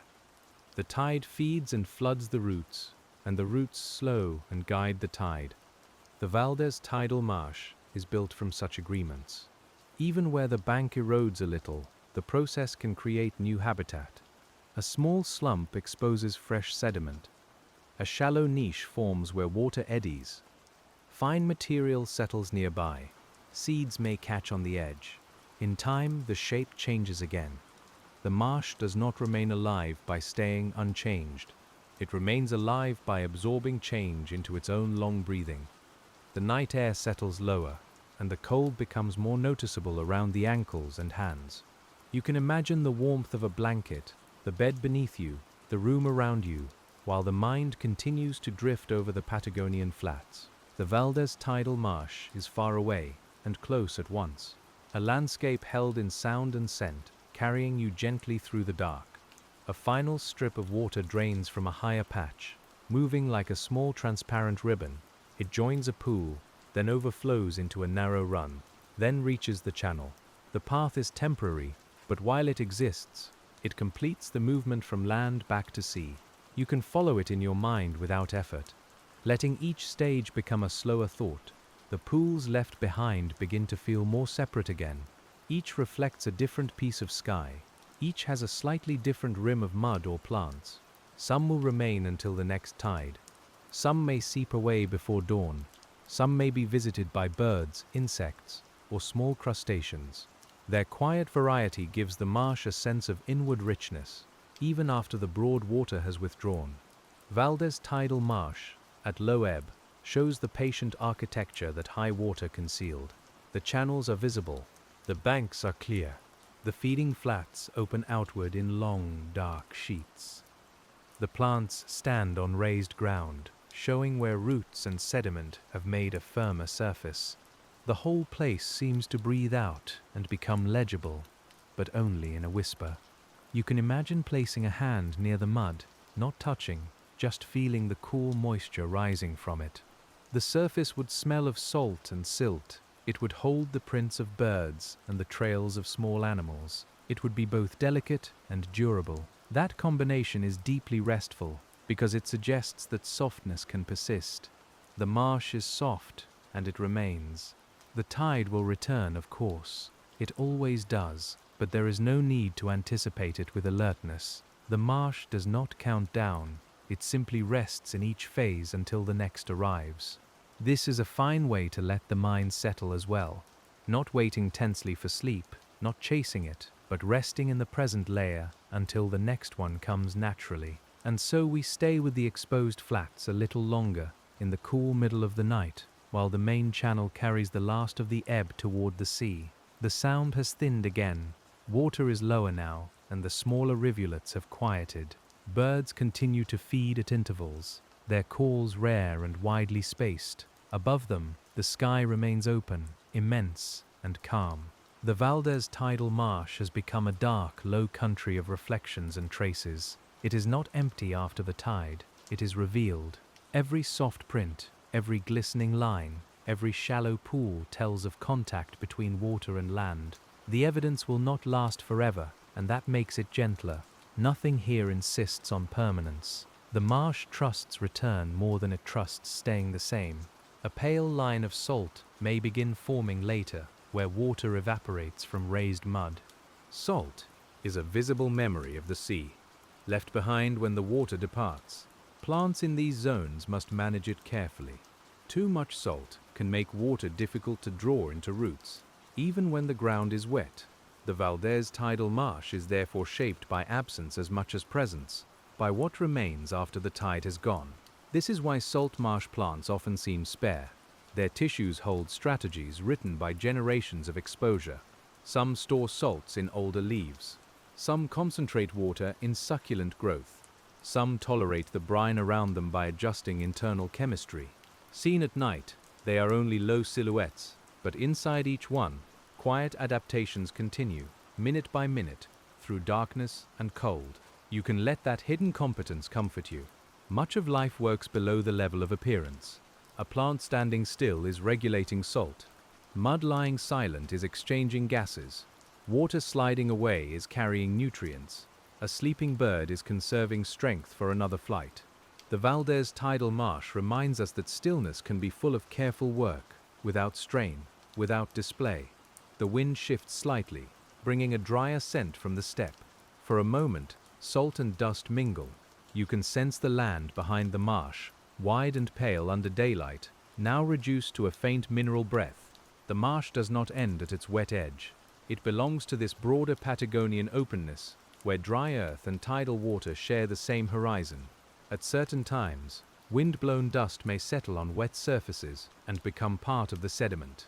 Small contributions accumulate: a grain from inland, a shell fragment from the sea, a stem from a marsh plant, a trace of algae from a pool. The VALDES Tidal Marsh is made from arrivals that seem minor until time gathers them. This is another soothing truth. Small things can build a world. We walk in thought along the higher margin now, where the mud gives way to firmer ground. Behind us, the channels shine faintly. Ahead, the steppe rests in darkness. The transition is gentle. The smell changes first, then the feel underfoot, then the kinds of plants around us. Even leaving the wettest part, we remain within the marsh's influence, because salt and moisture linger in the air. The higher edge is important. It offers refuge during higher tides and storms, nesting or resting places for some birds, and a gradient for plants that cannot tolerate constant flooding. It also shows how the marsh blends into upland rather than stopping abruptly. The VALDES Tidal Marsh is a layered threshold, and thresholds can be deeply peaceful because they belong to more than one world. You can rest at this threshold without choosing either side. The sea is behind and below. The dry land is ahead and slightly higher. The sky covers both. Your body can feel the difference between damp air and dry breath, between soft mud and firmer earth, between the hush of water and the open silence of steppe. The mind loosens when opposites are allowed to sit together. A bird calls from the flats, and another answers after a long pause. The space between the calls is wide enough to fall asleep inside. No sound pushes forward. Each arrives, fades, and leaves the marsh larger. The VALDES Tidal Marsh is a master of spacing. It knows how much silence to place around a note, how much darkness around a reflection, how much water around a stem. The moon has climbed higher, or perhaps the night has simply clarified. The flats seem paler now, not bright, but readable. You can see the broad sweep of exposed mud, the blacker curves of channels, the faint gleam of pools, and the low, irregular islands of vegetation. Everything is subdued, everything is patient. The landscape feels like a long breath, held gently in the chest of the coast. The processes that shaped this view began long before this night. Tides repeated, sediments settled, plants established, roots strengthened banks, channels organized flow, birds discovered feeding grounds, microbial communities formed in the wet soils. None of these events needed to be dramatic to be powerful. The VALDES Tidal Marsh came into being through accumulated quiet, and it continues the same way. That thought can carry you farther inward. A life too is shaped by repeated small conditions. The things returned to, the places rested in, the rhythms trusted, the pauses allowed. The marsh does not become itself by force. It becomes itself by receiving what comes, holding what can be held, releasing what must move on, and settling again after every tide. The main channel still carries a narrow ribbon of water. Its surface no longer spreads broadly across the banks. It has withdrawn into its path, leaving the flats damp and gleaming. The sound is now a murmur within the channel, rather than a whisper across the whole marsh. You can hear the difference, and the difference marks the tide's progress better than any clock could. In the channel, the water may move a little faster now, concentrated into a smaller space. It slides along the bends, touches the outer banks, and smooths past the inner curves. Fine sediment remains suspended where flow is strong enough, then settles when energy drops. These simple physical rules help draw the channel's shape. Yet, in the dark, it only looks like a long, calm shadow returning to the sea. The VALDES Tidal Marsh seems to open behind the lowering water, becoming wider as it empties. This is an illusion, but a useful one. When the water covers the flats, the marsh feels unified and shallow. When it leaves, the details expand. Space appears between pools, banks, and bird tracks. The exposed surface becomes a landscape one could wander visually for hours without reaching an end. You can wander it from stillness. Let your attention move over a pool, then a line of prints, then a tuft of salt plant, then the channel beyond. Each object is simple. Each has enough detail. There is no need to name the next thing before the previous one fades. This is how the marsh can guide a tired mind, by offering a slow sequence of gentle noticing. The bird tracks are especially delicate. Some move straight, some cross and double back. Some gather near pools where feeding was good. Their marks tell of weight lightly placed on wet earth. By morning, many may be softened or gone. Another tide will blur them. More birds will write new ones. The VALDES Tidal Marsh is a page that welcomes revision. A small breeze presses the scent of exposed mud toward us again. It is rich, but the cold keeps it quiet. You can sense minerals, salt, plant decay, and the faint sourness of waterlogged soil. These are not harsh smells here. They are grounding.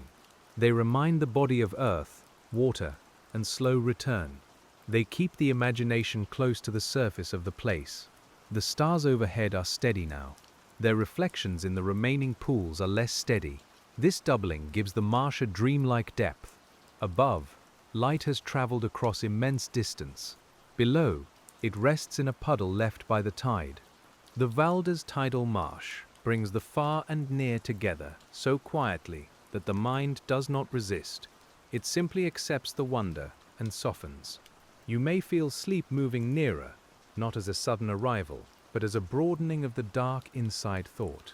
The marsh remains detailed, but the details no longer need to be held firmly. They can drift. A channel, a pool, a bird, a stem, a breath. The sequence becomes watery and slow, like the tide itself passing through the low places of the mind. Still, the marsh continues with exactness. The water level lowers. Birds adjust. Mud cools. Tiny animals respond to exposure. Roots remain in saturated ground. Microbes continue their hidden exchanges. The ecology does not fade because we grow drowsy. It simply carries on beyond our attention, which is one of the most restful things a landscape can offer. It does not need us awake to remain whole, and as the ebb reaches its quieter middle, The VALDES Tidal Marsh lies between two fullnesses, after one high tide and before the next return.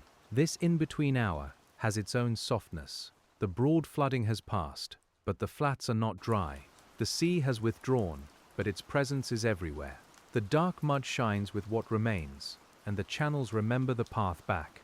The marsh's memory is physical. It is in the carved channels, the sorted sediments, the salt-tolerant plants, and the creatures that time their feeding to water's movement.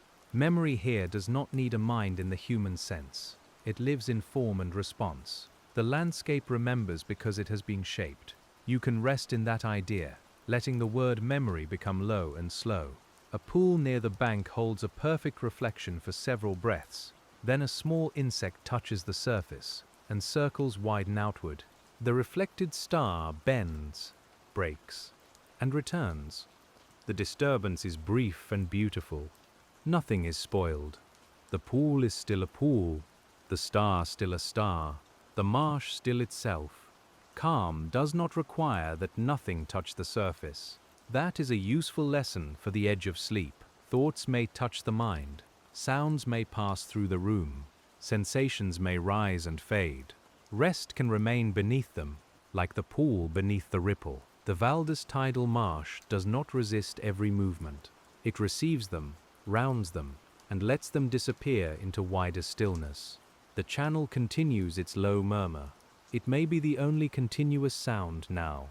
Around it, the occasional feeding call, the brush of wind, or the tiny settling of mud appears and vanishes.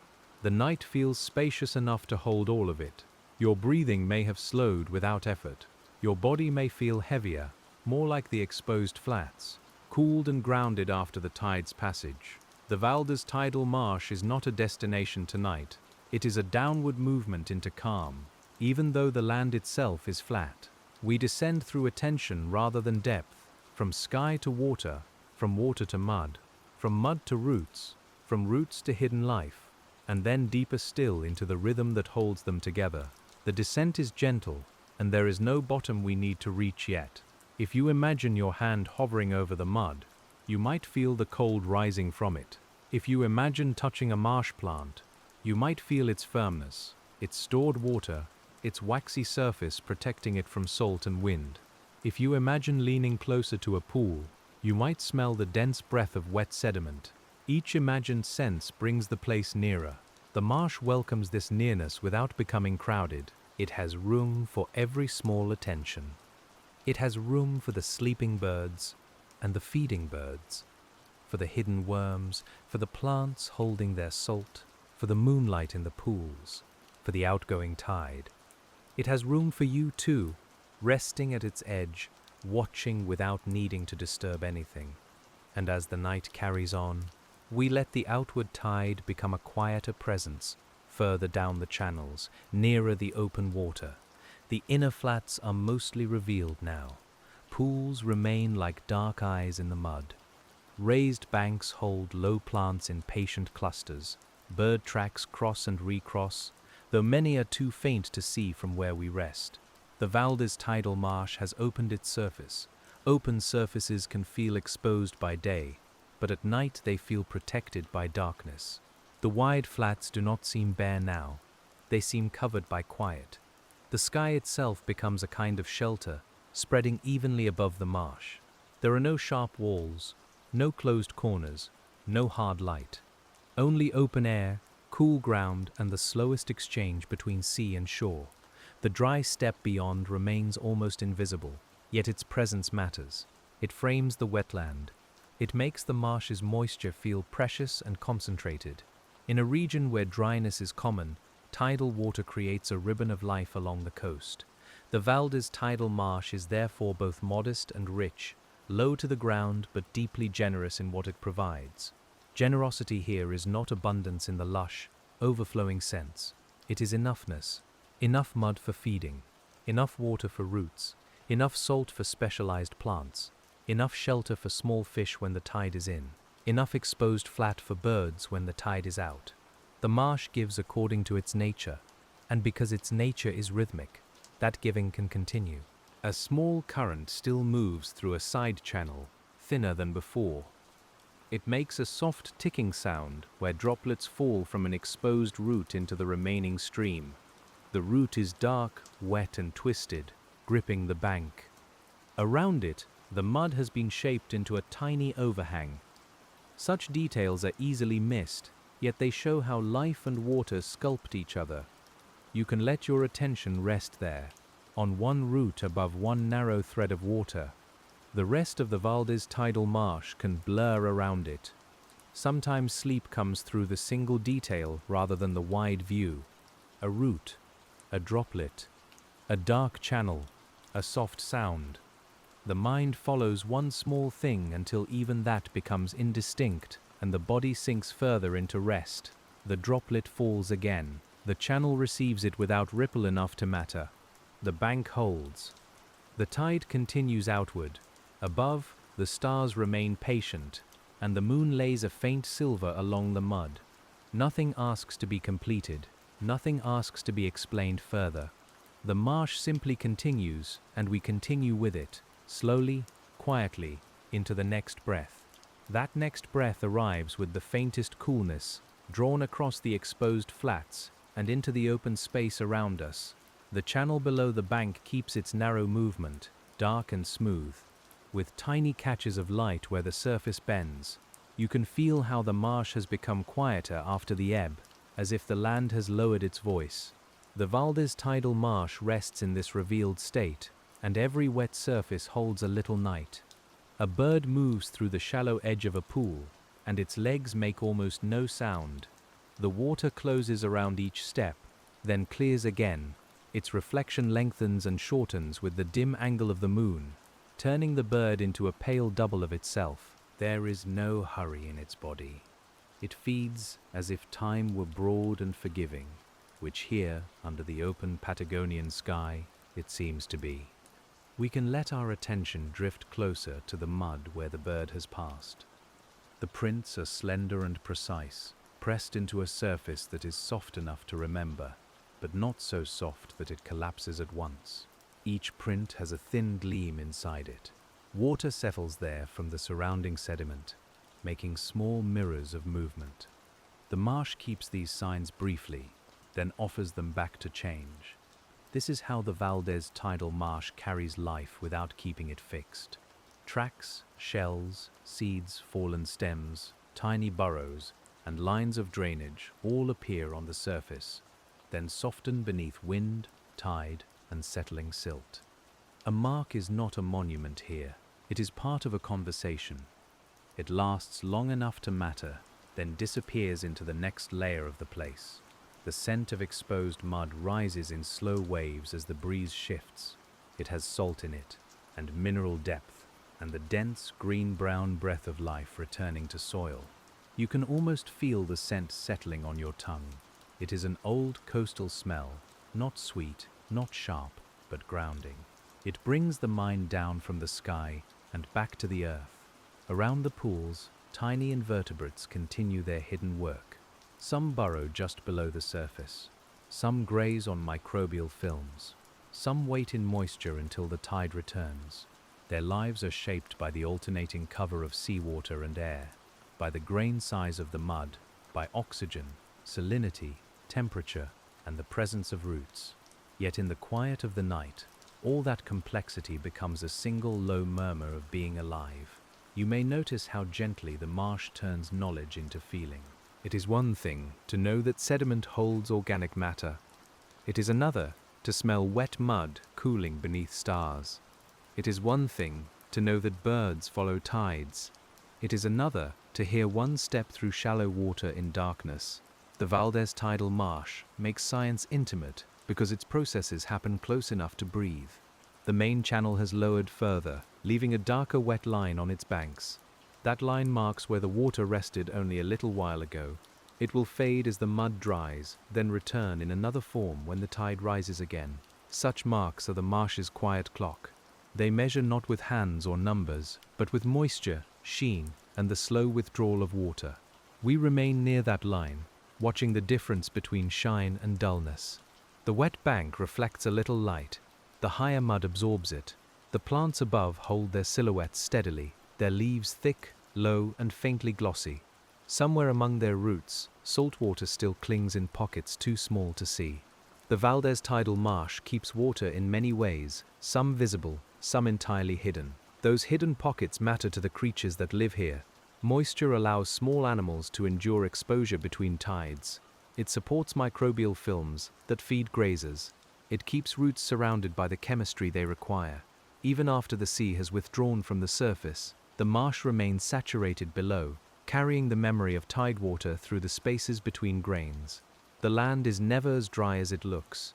The cold grows softer as you stop resisting it. It becomes part of the setting, like the moonlight or the mud scent. It touches your cheeks and hands, then seems to settle into a calm boundary around the body. You can imagine warmth beneath you, a blanket, a dark room, while your listening mind stays with the coast. The contrast makes the marsh feel even more distant and more soothing. A faint shimmer moves across one of the larger pools. Perhaps a breeze touches it, or a small creature disturbs the surface from below. The shimmer widens, breaks the reflected stars, and then smooths out again. This happens without urgency. In the VALDES Tidal Marsh, even disturbance returns slowly to quiet. Nothing is required to stay perfect. The pool is allowed to tremble, and then it is allowed to rest. The edge of the pool is rimmed with fine, damp sediment. Under daylight you might see tiny cracks where the surface begins to dry, or little pellets made by feeding animals, or threads of algae lying across the mud. At night you sense these things more than see them. The surface is dark but not empty. It holds a fine grain of detail beneath the softness. We move through that detail gently, not collecting it, only passing beside it. A marsh rewards unhurried attention, but it does not demand possession. You can notice a channel and let it go. Notice a pool and let it go. Notice the salt plants and let them become shapes again. The VALDES Tidal Marsh remains whole even when our attention drifts, and that is part of its kindness. Far off, the line between marsh and open water is nearly invisible now. The tide has drawn away from the highest flats and gathered into lower paths. The sea beyond is dark and broad, holding the water that only recently covered the mud around us. The exchange is continuous, though the surface looks divided. Sea and marsh keep returning to one another through channels, vapor, sediment, and life. That returning is not only physical. Birds carry energy from one part of the coast to another. Fish that enter with the tide may feed here, then leave for deeper water. Nutrients processed in the mud can move outward with the ebb. Seeds and fragments drift in, settle, or continue. The VALDES Tidal Marsh is not isolated, even in its stillness. It is a quiet participant in a much larger coastal breathing. You can feel the scale of that larger breathing without needing to follow it all. The thought of it can be like the horizon, present but soft. Here, close by, there is mud under moonlight. There are bird tracks filling with water. There are low plants holding banks together. There is the cool salt smell of the night. The near things keep the far things from becoming too vast. A bird gives a low call, almost a murmur, and the sound travels across the flats. It touches the water, the mud, the plants, and the open air, then fades. After it fades, the silence seems deeper, but not empty. You may notice your own breathing again, slow and even. The marsh has a way of bringing you back to the body without asking you to think about the body. The VALDES Tidal Marsh at this hour is made of gradual contrasts, wet and drying, exposed and covered, silent and faintly sounding, living and still, dark mud and pale reflected sky. These contrasts do not compete. They rest beside each other, gently defining the landscape. You can let them rest inside you the same way, without needing one feeling to replace another. The outgoing channel curves toward the open water. Along the inner bend, fine sediment has settled into a smooth, shallow slope. Along the outer bend, the bank is slightly steeper, shaped by stronger flow. This is the same principle seen in rivers, softened here by tidal rhythm and marsh plants. Water presses, roots hold, mud yields, and the curve becomes a living form. You do not need a diagram to understand it. You can see it by moonlight in the way the channel widens and narrows. You can hear it in the different sounds of water along each side. You can feel it in the imagined give of the bank underfoot. Science here is not distant from the senses. It is hidden inside the shape the senses receive. As the tide lowers, more of the channel wall becomes exposed. Thin horizontal bands may show where sediment has settled under different conditions. Some layers are darker, richer in organic matter. Others are paler, more mineral. Each one marks a period of deposition, a small chapter of water and mud. The VALDES Tidal Marsh keeps its past not as story, but as strata. Those layers are fragile near the surface, easily softened by the next tide. Deeper down they compress and become part of the marsh's foundation. Plant roots pass through them. Burrowing animals mix them. Water moves between them in tiny spaces. The surface appears smooth, yet beneath it the marsh is a textured body, full of passages, gradients, and stored time. Your thoughts may begin to layer themselves too. The day is below, already quieter. Above it lies the sound of tide water, the smell of salt, the silver of pools. Above that, perhaps, only the warmth of rest. Nothing has to be sorted tonight. Like sediment in calm water, each thought can settle according to its own weight. The VALDES Tidal Marsh gives permission for that settling. A small patch of foam has stranded on the mud near the channel edge. It trembles slightly when the breeze touches it. Foam can form when organic compounds in the water lower surface tension, and waves or currents trap air. Here it appears gentle, pale, and temporary, a light trace left by movement. It will collapse, dry, or be lifted again. For now, it rests like a small moon on the flat. The marsh is full of temporary things that are not less beautiful for being temporary. Foam, footprints, ripples, tide lines, bird calls, reflected stars. Each one appears within a rhythm larger than itself. Because the rhythm returns, nothing needs to last alone. The VALDES Tidal Marsh teaches this softly, with marks that come and go without grief, each one folded into the next tide. We follow a narrow line of drainage across the mud. It begins as a thread from a pool, then joins another thread, then becomes a tiny runnel with its own smooth banks. The water within it moves so quietly that only reflected light gives it away. It is a small version of the larger channels, repeating the same pattern at another scale. The marsh loves these nested forms. In nature, patterns often repeat because similar forces work at different sizes. Water seeks lower ground. Sediment settles where flow slows. Edges curve where resistance varies. Plants stabilize the places they occupy. A little runnel and a broad channel are not the same, but they share a family resemblance. Seeing that resemblance in the VALDES Tidal Marsh can make the world feel ordered without feeling rigid. The runnel empties into a shallow pool, and the pool empties slowly toward the channel. Around its rim, the mud has a satin sheen. A bird has crossed there, leaving a diagonal script of tracks. Between the tracks, smaller marks hint at tiny animals or falling droplets. Nothing is blank. Even the spaces between visible signs are full of moisture, chemistry, and waiting. You can rest in the word waiting if it feels soft enough. The marsh waits between tides, but not passively. It breathes, feeds, drains, cools, and shelters. Waiting here is active in a quiet way. It means being ready without strain. It means allowing the next movement to arrive in its own time. The VALDES Tidal Marsh waits with the whole surface of its body. The moonlight fades a little as thin cloud passes again. The flats darken, reflections grow vague. For a few moments, the marsh is mostly scent and sound. Wet mud, salt air, a faint mineral cold, the thread of water in the channel, the occasional soft call from a bird. Sight loosens its hold, and the other senses move forward. The world becomes less sharp and more enfolding. This enfolding darkness suits the marsh. It makes the low plants feel closer. It makes the open sky less empty. It lets the channels be known by their sounds and by the coolness rising from them. You can feel the VALDES Tidal Marsh not as a scene in front of you, but as a presence around you, level and breathing, spread wide under the clouded moon. Somewhere beneath the mud, roots continue to exchange oxygen with wet soil.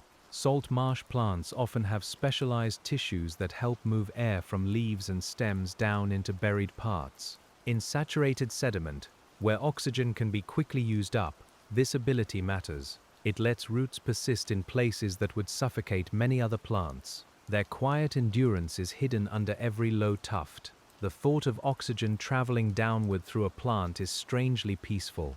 Air from the open night moves into green tissue, then down into darkness around roots. It passes from sky into soil, through a living body. The VALDES Tidal Marsh is full of such vertical exchanges. Even though the landscape looks flat, light becomes growth, air becomes root breath, mud becomes stem, tide becomes life. When the cloud thins, the pools brighten again. The return of light is gradual enough that you might not notice the moment it begins. A rim appears, a reflection sharpens, a wet track gleams. This soft reappearance feels like waking in reverse, a gentle awareness that does not require full alertness. The marsh gives back just enough detail to keep you company. The channel's outgoing flow is slower now. The tide has moved much of its water seaward, and what remains drains from the lowest parts. A few pools are no longer connected at the surface, though water may still move beneath through saturated sediment. Connectivity in a marsh is not always visible. Even separated pools can share groundwater, chemistry, and the next returning tide. This hidden connection has a quiet emotional weight. Things can be linked even when they appear apart. A pool left in the mud still belongs to the sea. A plant rooted in one patch still shapes the flow around another. A bird resting here may later carry energy elsewhere.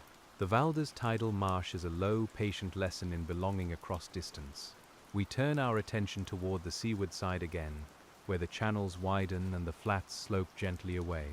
The open water lies darker there, beyond the last exposed mud. Its surface is smoother than the channel, carrying fewer reflections from the bottom. The sea feels like a larger silence waiting beyond the marsh. It is not separate from this place, only deeper and broader. At the edge between the marsh and open water, sediments are sorted by subtle changes in energy. Coarser grains may remain where flow or waves are stronger. Finer mud settles in sheltered interiors. Organic matter collects where plants slow the movement. The VALDES Tidal Marsh is shaped by these gradients, by water deciding where it can carry and where it must lay things down. Gradients are gentle teachers. They show that change does not have to be abrupt. Wet becomes drier, mud becomes sandier, low plants become sparse shrubs, channel becomes bay, night becomes later night, sleep becomes nearer sleep.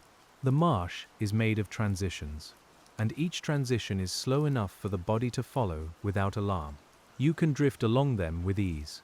A few birds remain near the waterline, their forms small against the wider dark.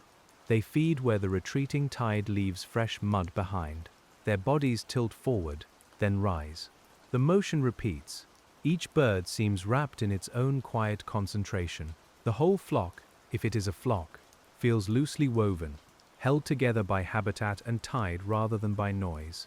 Their presence reminds us that the VALDES Tidal Marsh is not merely a place between land and sea, but a place between journeys. Birds on migration use such wetlands as pauses, and pauses are not empty spaces. They are where strength returns. Feeding, resting, preening, waiting for the next favorable condition, these are the quiet acts that make long movement possible. The marsh is a pause made physical. You can let yourself become a pause as well. Not an interruption, not an absence, but a needed interval. The day does not need to continue through the night. Thought does not need to keep flying. Like a bird on the mudflat, the mind can lower itself, feed on stillness, and gather what it needs without making a sound. The VALDES Tidal Marsh understands the value of stopping. The air is almost motionless again, and the exposed flats shine with a steady dimness. The smell of salt has settled into everything. It seems to rest on the plants, the banks, the pools, and even the imagined fabric around your shoulders. Salt is the signature of the sea, but here it has been slowed and distributed through a living wetland. It becomes not a sharp taste, but a presence. Salt shapes the marsh at every level. It influences which plants can grow, which microbes thrive, which animals endure exposure, and how water moves through soils. Evaporation can concentrate it near the surface. Tides can dilute and redistribute it. Rain, when it comes, can soften its hold for a while. The VALDES Tidal Marsh is always negotiating salt, not defeating it, not surrendering to it, but living with it. That negotiation is quiet and constant. It happens in plant cells, soil pores, pool edges, and tidal channels. It happens under daylight heat and under moonlit cold. The marsh never becomes fresh water and never becomes open sea. It remains itself by balancing between them. There is calm in that kind of identity, a calm that comes from relationship rather than isolation. A soft crackle may come from drying mud near the higher edge, though it is so faint it might be imagined. As water leaves the surface, fine sediments can shrink, creating delicate patterns. By day they may form pale polygons or curled flakes. Tonight, if they begin at all, they do so quietly, hidden in the dark. Even drying is a slow form of movement. The wetter mud nearer the channel remains smooth. It holds the chill and shine of recent flooding. If you could look closely, you might see tiny burrow openings, surface films, and the faint trails of small creatures that moved while the water fell. These details are not separate decorations. They are the texture of the ecosystem. The VALDES Tidal Marsh is made from countless ordinary signatures of life. We let the attention widen again. The marsh surface stretches toward the bay, and the sky stretches over both. The horizon has returned as a faint suggestion, just enough to orient the mind. There is no need to walk toward it. Horizons in landscapes like this are for resting the eyes, not for chasing. They give distance somewhere to go without taking you away from here. The dark sea beyond the marsh seems to breathe more slowly than the channels. Its movement is broader and less articulate. The channel is a sentence. The sea is a low tone. Between them, the flats hold pauses and smaller sounds. Together they make a composition that is almost too simple to call music, yet too rhythmic to call silence. You can let it play beneath thought.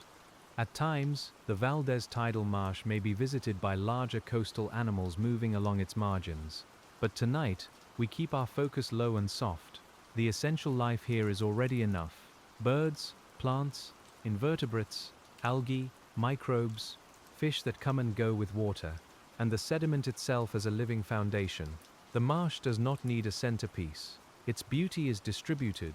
Distributed beauty is easy to sleep beside. There is no single bright thing demanding attention. Instead, calm is spread evenly across the place. A pool is beautiful, a channel is beautiful, a low plant is beautiful, a line of bird tracks is beautiful. The entire marsh glows with small importance, so the mind can drift from one point to another without being startled awake. The tide has now withdrawn enough that the main channel is narrower, and its exposed banks show a fresh gloss. The outgoing water makes a soft sliding sound, where it turns along the bend. Every now and then, something tiny breaks the surface, perhaps a bubble, or the movement of a small animal. The sound is brief, then the channel returns to its smooth, dark flow.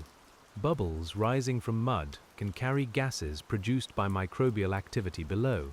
In oxygen-poor sediments, decomposition follows different pathways, and gases may form slowly before escaping into the water or air. This is part of the marsh's hidden metabolism. It may seem strange, but it is ordinary and gentle here. The soil breathes in its own way, through plants, pores, tides, and tiny openings. The idea of the soil breathing can become a soft image. Not lungs, not drama, just exchange. Gases moving upward, oxygen moving downward through roots, water carrying dissolved materials in and out. The VALDES Tidal Marsh is never sealed. It is always lightly permeable, always allowing passage at the pace the conditions permit. That openness gives it resilience and depth. You might feel yourself becoming permeable to quiet in the same way. The sound of water enters. The cool air enters. The image of moonlit mud enters. They do not invade. They pass gently through awareness, leaving calm behind. The mind does not have to close itself tightly to rest. It can open to soft things and let them move through. A bird shakes its feathers once, a small rustling shape in the dark. Then it settles and resumes stillness. The movement makes a few nearby birds lift their heads. then lower them again. The marsh absorbs the moment. Nothing spreads into alarm. Nothing changes its pace. The VALDES Tidal Marsh is full of these brief adjustments, and each one returns naturally to balance. Balance here is not a perfect midpoint. It is a constant conversation between forces, tides and sediments, salt and fresh water traces, exposure and flooding, growth and decay, movement and rest. The marsh is balanced because it can keep conversing without breaking its rhythm. That is a more useful balance than stillness alone, and perhaps a kinder one. We remain in the late ebb, where the night feels deep but not yet near dawn. Time has widened. The moonlight, the channel, the birds, and the smell of mud all seem to belong to one continuous moment. You can let go of tracking how long we have been here. The marsh itself does not feel long or short. It feels cyclical, which is different from endless. Cycles are restful because they promise return without requiring sameness. The next tide will not be identical to this one. The birds may stand in different places. The wind may shift. A new layer of silt may settle. A footprint may vanish. Yet the movement will be recognizable. The VALDES Tidal Marsh is held by repetition with room for variation, like breathing, like sleep. A shallow pool near us has begun to lose its smooth edge as water seeps into the mud. The rim darkens unevenly. Tiny channels form and disappear along its margin. A reflected star slides towards the center as the pool shrinks slightly, though the star itself has not moved. This is a small lesson in perspective, given without effort by water and light. The mud around the pool is soft enough that a feeding bird leaves a delicate ring of impressions. Some prints overlap, some are clear, some are only partial, where a foot lifted before the sediment could hold the full shape. These small differences record motion more subtly than any drawn line. You can sense the bird's path, its pauses, its turning, its quiet hunger. Hunger in the marsh is not dramatic, it is simply the body seeking what sustains it. A bird probes, a worm feeds, algae gathers light. A plant draws water, microbes process fallen matter. The VALDES Tidal Marsh is filled with needs, but they are woven into rhythm rather than urgency. This makes the ecosystem feel peaceful, not because nothing is happening, but because everything belongs to the pattern. You can let your own needs soften into pattern too. The need for rest, the need for warmth, the need to be free from sharp thought for a while. These needs are simple, and they do not have to be earned. Like the marsh receiving tide water, the body can receive sleep when conditions settle. The breath slows, the room darkens, the mind lowers itself towards stillness. The exposed flats are cooling toward their deepest night temperature. Wet sediment loses heat differently from dry soil, and shallow water can hold or release warmth depending on the air above it. To the body, this science arrives as a sensation, cold rising gently from below. It does not push, it merely surrounds the lower air, making the marsh feel closer to the skin. A thin veil of mist might form in some low coastal wetlands when moisture and cooling align, though here the open wind often keeps the air clear. Tonight, even without mist, the darkness has a veiled quality. Distances soften, edges blur. The far flats and near pools seem part of one continuous field. The VALDES Tidal Marsh becomes less like a map and more like a dream of tide water. Dreams, like marshes, often work by blending. Land becomes water, reflection becomes sky, a bird becomes its shadow, a channel becomes a thought returning to the sea. You do not need to separate them sharply. The purpose is not to solve the landscape, it is to rest within it, to let its slow transformations carry the mind away from angles and into curves. The curving channels are especially calming now. They never seem to move in straight lines for long. They bend around firmer patches, follow slight slopes, divide, rejoin, and widen where the marsh allows. Their shapes are the visible history of compromise. Water finds the path of least resistance, and the land, through plants and sediment, gently sets the terms. The result is graceful, In daylight, those curves may be lined with different plant communities, each responding to flooding duration and salt. At night, the distinctions are mostly tonal, dark on dark, low on low, yet the structure remains. Even unseen, the zones are there. The VALDES Tidal Marsh does not lose its organization when the eye can no longer name it. It keeps its order under darkness. That thought can be restful too. You do not have to keep everything visible for it to be held. The body knows how to breathe when you forget. The tide knows how to turn without witness. Roots continue their hidden exchanges. Birds sleep with one foot in cool mud. The marsh remains coherent in the dark, and you may allow yourself the same kind of trust.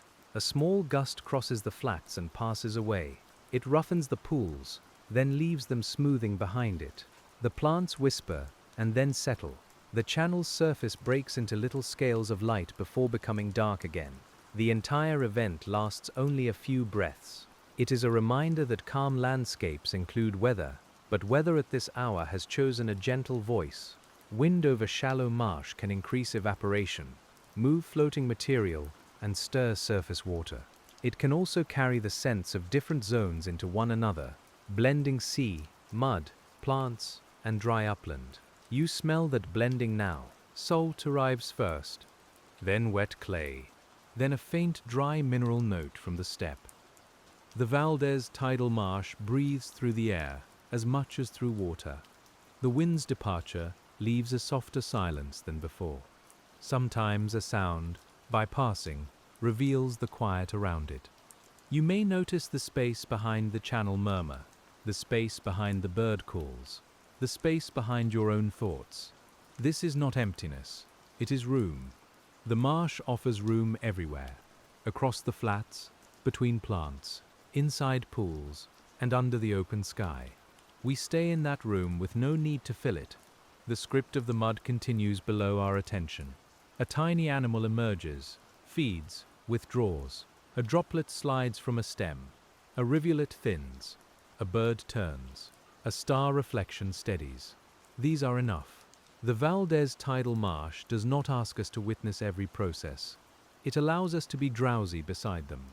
The low plants near the bank have darkened almost completely, but their shape can still be felt through outline. They are compact, practical, and persistent. Their leaves may store water against salt stress. Their stems may resist drying winds. Their roots hold the bank and create shelter for smaller organisms. In this quiet way, the plants are engineers of the marsh, building habitat without ever appearing to build. Ecosystem engineering sounds large, but here it is humble. A root binds mud, a stem slows flow, a plant mat traps particles, a patch of vegetation alters the current around it, and that altered current changes deposition. Over time, the plant shapes the marsh, and the marsh shapes the plant. The relationship is reciprocal, as most lasting relationships in nature are. You can feel that reciprocity in the way the place affects your breath. You arrive with attention, and the marsh gives you slowness. You listen, and it gives you small sounds. You imagine its hidden life, and it gives your mind depth. Nothing is taken forcefully. The exchange is quiet. The VALDES Tidal Marsh receives your awareness and returns it softened. The ebb has made the flats broad again.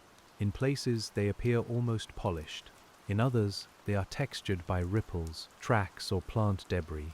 The moon's angle makes every raised line cast a faint shadow. The surface is subtle, but richly varied. A sleepy eye can wander over it without needing to decide what matters most, because everything matters only softly. Mud ripples can form under moving water where flow organizes sediment into repeating shapes. In tidal settings, those ripples may be modified with each flood and ebb, making patterns that preserve the memory of direction and energy. On the VALDES Tidal Marsh, they are low and quiet, felt more as texture than as spectacle. They show that even smoothness has a history. A bird steps across one ripple field, and for a moment its legs seem to move over a landscape in miniature. Small ridges, tiny troughs, shallow gleams. To the bird, these textures may signal food or footing. To us, they offer calm detail. The marsh is generous with scale. It lets a few inches of mud become a whole terrain for a creature close to the ground. You might imagine shrinking your attention to that size. Where a ripple is a hill and a plant stem is a tower, the world becomes intimate, damp, and scented with salt. Light comes from the moon reflected in water films. Sounds travel through mud and surface tension. At that scale, the VALDES Tidal Marsh is not flat at all. It is full of paths. Then let the attention widen again, slowly, back to the human edge of the bank. The wider marsh lies quiet, with the channels drawing faint lines through it. Both scales are true. The small world and the broad world belong to each other. Sleep can come through that widening and narrowing, like a tide of awareness moving in and out without needing to stop. The sky remains clear enough to show many stars. Their light is ancient by the time it reaches the marsh, yet here it rests on something immediate and wet. A star in a pool, a grain of mud, a bird's footprint, a root, a tide line. The VALDES Tidal Marsh holds these meetings of old light and present earth with no ceremony, only stillness. Stillness, here, is not a pause before something more important. It is the important thing. The marsh's value is not only in what it produces or shelters, though it does both. Its value is also in the way it exists as a quiet margin, a soft threshold, a place where time can be felt at a different pace. You can rest in that pace. A slight sound from the channel suggests a small bank slump, perhaps just a bit of saturated mud giving way as water lowers. It falls softly, almost without splash. The bank is altered by a fraction. The current accepts the new shape. Sediment may settle nearby. Plants may later stabilize the edge again.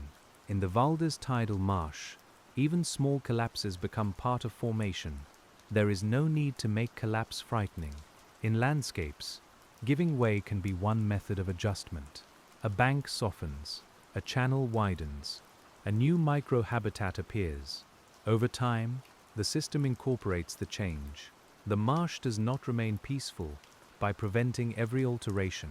It remains peaceful by having room to absorb them gradually and continue. You can carry that feeling inward, gently. A thought may loosen. A tension may give way. The body may shift. Rest may deepen in uneven increments. Nothing has to happen perfectly. The VALDES Tidal Marsh is not smooth because nothing touches it. It is smooth because every touch is eventually included in a larger rhythm of water, mud, and time. The birds have spread even farther now, their bodies small against the open flat. Some are nearly invisible unless they move. Others catch just enough moonlight to appear as pale marks. Their feeding continues in a scattered pattern, each one following its own sense of the mud. You can hear only a few sounds from them, thin and occasional, like small threads in a wide fabric. Migratory birds often carry extraordinary distances within their bodies, but the marsh receives them at the scale of a footstep. It does not ask where they have been. It offers food and open ground. It offers a place to rest between flights. The VALDES Tidal Marsh is a quiet host, and its hospitality is made of sediment, tide, and the patient growth of plants. Hospitality in a natural landscape does not resemble human welcome. It is not arranged. It is available. Conditions align, and life uses them. A pool holds water. A flat exposes prey. A bank gives a dry resting edge. A plant mat shelters small animals. The marsh offers what it is, and that offering is enough to sustain visitors moving through the dark. We stay with the idea of availability. It feels gentle. The marsh does not chase life, yet life comes. It does not announce abundance, yet it feeds. It does not claim stillness, yet it calms. The VALDES Tidal Marsh simply remains open to the tide and shaped by it. And in that openness, a whole ecosystem finds room. The outgoing water has become a thin, dark line in the smaller side channels. Some may soon hold only dampness and isolated pools. Their beds glisten with a fresh skin of silt. If you looked closely, You might see tiny branching drainage marks where water left the flat. These delicate forms resemble veins, roots, or frost patterns, reminding us that nature often repeats branching wherever flow must divide. Branching is another soft pattern for the mind.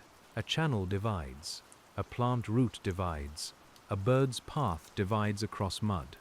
Thoughts divide too, then rejoin or fade. In the marsh, division is not separation forever. Branches often meet again in lower ground. Water that parted on the flat becomes one in the channel, then one with the bay. The VALDES Tidal Marsh, seen this way, becomes an image of returning from many paths. Every little rivulet finds the slope. Every pool overflows if the level is high enough. Every tide that spreads wide must gather again. You can let this returning settle into the body as reassurance. There is no need to track every branch. The lower places know how to receive them. A slight pale glow may begin far below the horizon of thought, not dawn yet, but the mind's own soft dimming towards sleep. The marsh remains in darkness. The channel remains in motion. The birds continue their patient feeding. The plants stand low and salt-shaped. Nothing has reached an ending. We are only deeper inside the same unhurried night. The open flats smell cooler now, as if the temperature has pressed every scent closer to the ground. Wet mineral notes come first, then the salt, then faint vegetation. The air has very little sweetness, and that suits the place. Its comfort is not floral or warm. It is clean, spare, and spacious, with enough dampness to soften the edges of the cold. In a landscape this open, sound carries in unusual ways. A call from far across the flat may seem near. A small splash nearby may vanish at once. The surface, the air, and the absence of tall vegetation all influence how sound moves. The VALDES Tidal Marsh becomes an acoustic plain, a place where the ear can travel farther than the feet. You can let the ear travel, then let it return. Out to the distant channel, back to the pool beside us, out to the faint waterline, back to the breath. This movement is slow and tidal. It gives attention something gentle to do while the rest of the body becomes heavier. The marsh does not require focus, only companionship. A bird near the pool lowers itself and begins to preen. It draws its bill through feathers with careful, repeated motions. Preening keeps feathers aligned and functional, helping birds remain insulated and ready for flight. At night, on a quiet marsh, it looks like a ritual of softness, the body tending itself, the small life-making quiet preparations under the moon. The image is deeply restful. Care in the marsh is mostly practical. Plants regulate salt. Birds maintain feathers. Small animals choose moist refuges. Microbes follow chemistry. Water finds channels. None of it needs sentiment to be tender. Tenderness appears when we notice how precisely each life attends to what it needs. The VALDES Tidal Marsh is full of such attention, spread thinly and calmly across the flats. We can let that attention influence our own. Not sharp attention, but caring attention. The kind that notices whether the shoulders can soften, whether the jaw can unclench, whether the breath can lengthen slightly. The marsh models this without speaking. It tends to itself through tide and root, through exposure and return. You can tend to yourself by resting. The preening bird pauses, then tucks its bill briefly into its feathers. It becomes a rounded shape on the mud, almost indistinguishable from a pale stone in the low light. Around it, the marsh continues. The channel drains. The pools hold stars. The wind rests. This is what calm can look like when it has no need to explain itself. A small bird, still and warm, in a cold open place. The VALDES Tidal Marsh may seem austere to someone passing quickly. Its colors are muted. Its plants are low. Its waters are shallow. But slowness reveals abundance in another register. There is abundance of texture, abundance of timing, abundance of relationship. The marsh is rich, not because it overwhelms the senses, but because it rewards them softly, again and again. You can feel how the place has carried us from high tide into ebb without any sharp threshold. The transition happened through shine, sound, scent, and the slow reappearance of mud. This is the way the marsh moves through all its phases, gradually enough that the mind can follow, or not follow, and still be held. The VALDES Tidal Marsh is patient with drifting attention. The channel now reflects less moonlight because its water has narrowed into a deeper thread. Its banks cast shadows over it. The flats around it reflect more light, being wet and open. The pattern has reversed again, dark water within pale mud, instead of bright water over dark ground. Such reversals are gentle reminders that landscapes change character without changing identity. The same marsh has many faces. Each face supports different lives and activities. High water opens pathways for fish and floating material. Low water opens feeding ground for birds. Wet exposed mud supports invertebrates near the surface. Drying edges favor certain plants and microbial films. The VALDES Tidal Marsh shifts its offerings across the tidal cycle, making time itself part of the habitat. Time as habitat is a beautiful thought. Not only place, but timing. Not only where a creature lives, but when it can feed, breathe, move, rest, or reproduce. The marsh is therefore built from hours as well as mud. It has windows of opportunity, quiet intervals, flooded passages, exposed tables. You can rest within one of those intervals now, not needing the next one yet. The night seems to stretch around us in a long, unbroken curve. No sudden light rises. No loud sound crosses the flats. The VALDES Tidal Marsh continues its ebbing work, and the body continues its own settling. A pool loosens a small trickle. A bird steps. A plant holds. The channel carries. These phrases could repeat forever, but the place itself keeps them from becoming mechanical, because every repetition is slightly different. A faint damp shine lies on your imagined hands if you place them near the marsh air. Salt can make the skin feel slightly tight after a while. The cold can make each breath feel clean at the edges. These bodily sensations anchor the mind, keeping the landscape close and real. Sleep does not need to float away from the body. It can sink more deeply into it.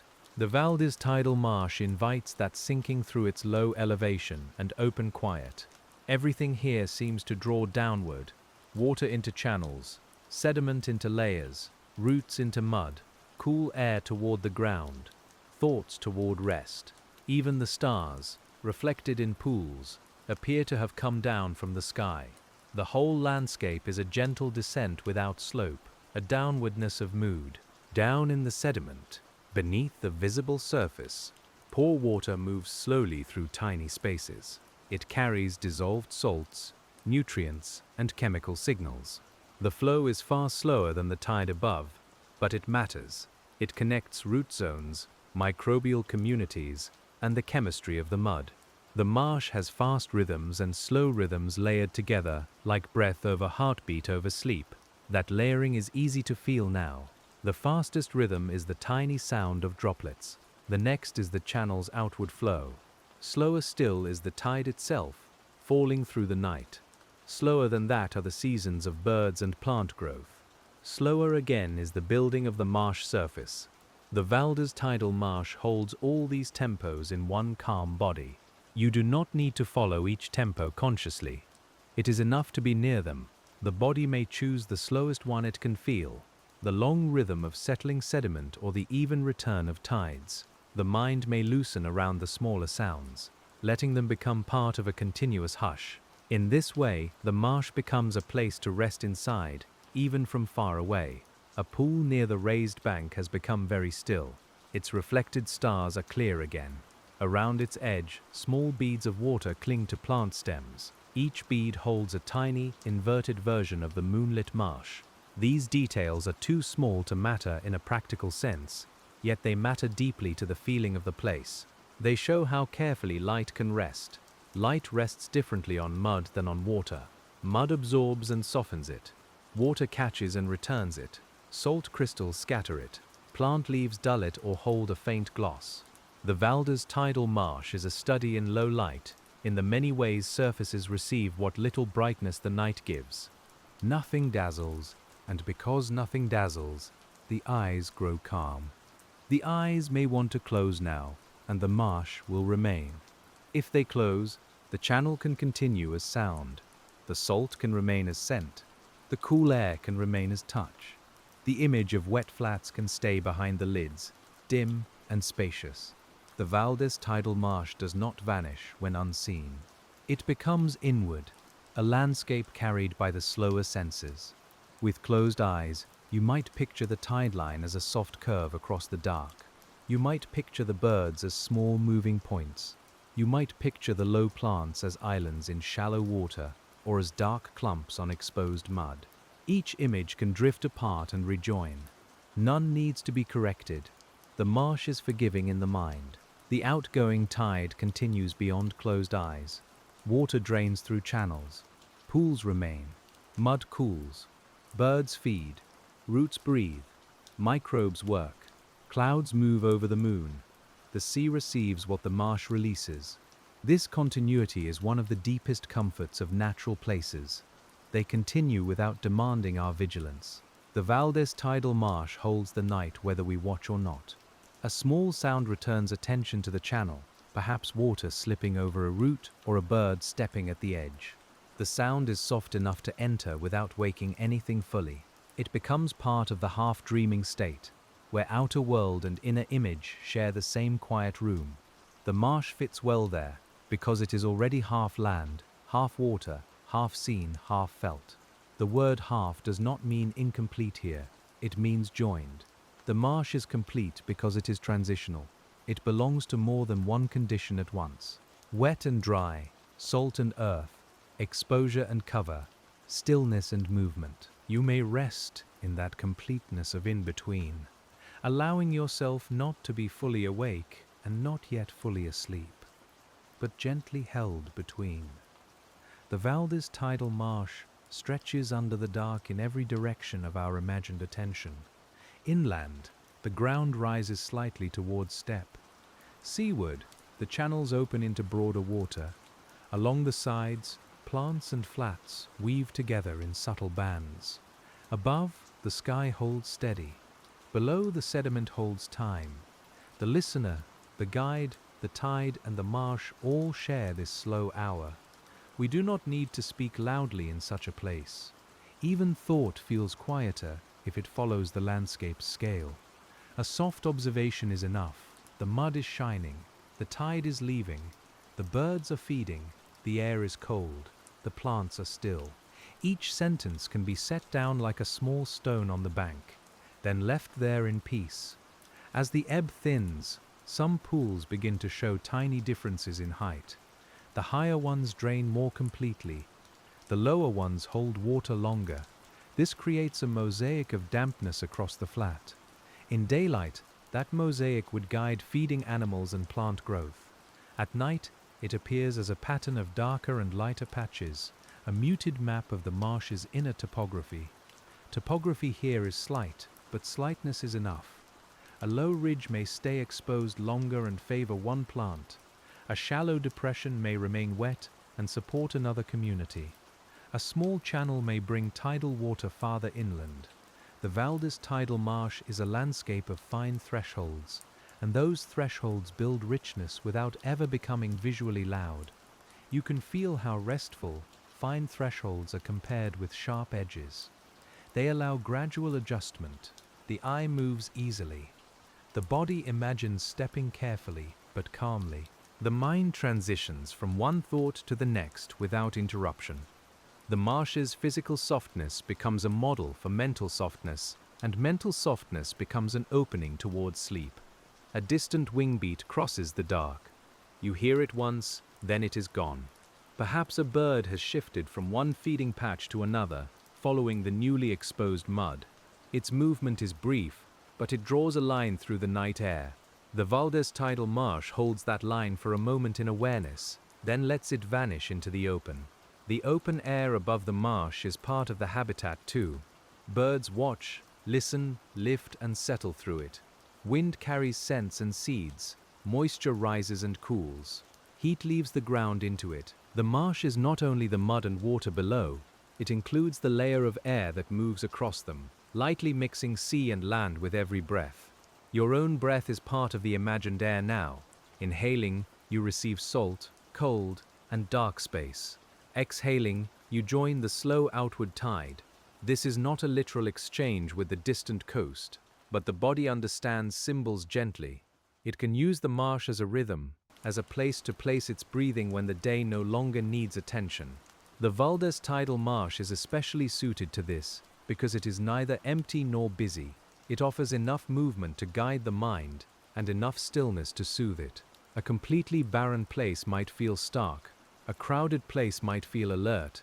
The marsh rests between, inhabited by quiet lives and shaped by quiet forces. It is a living hush. The water in the main channel now moves in a darker, narrower path. Along its banks, the wet mud has a reflective skin that will dull with time.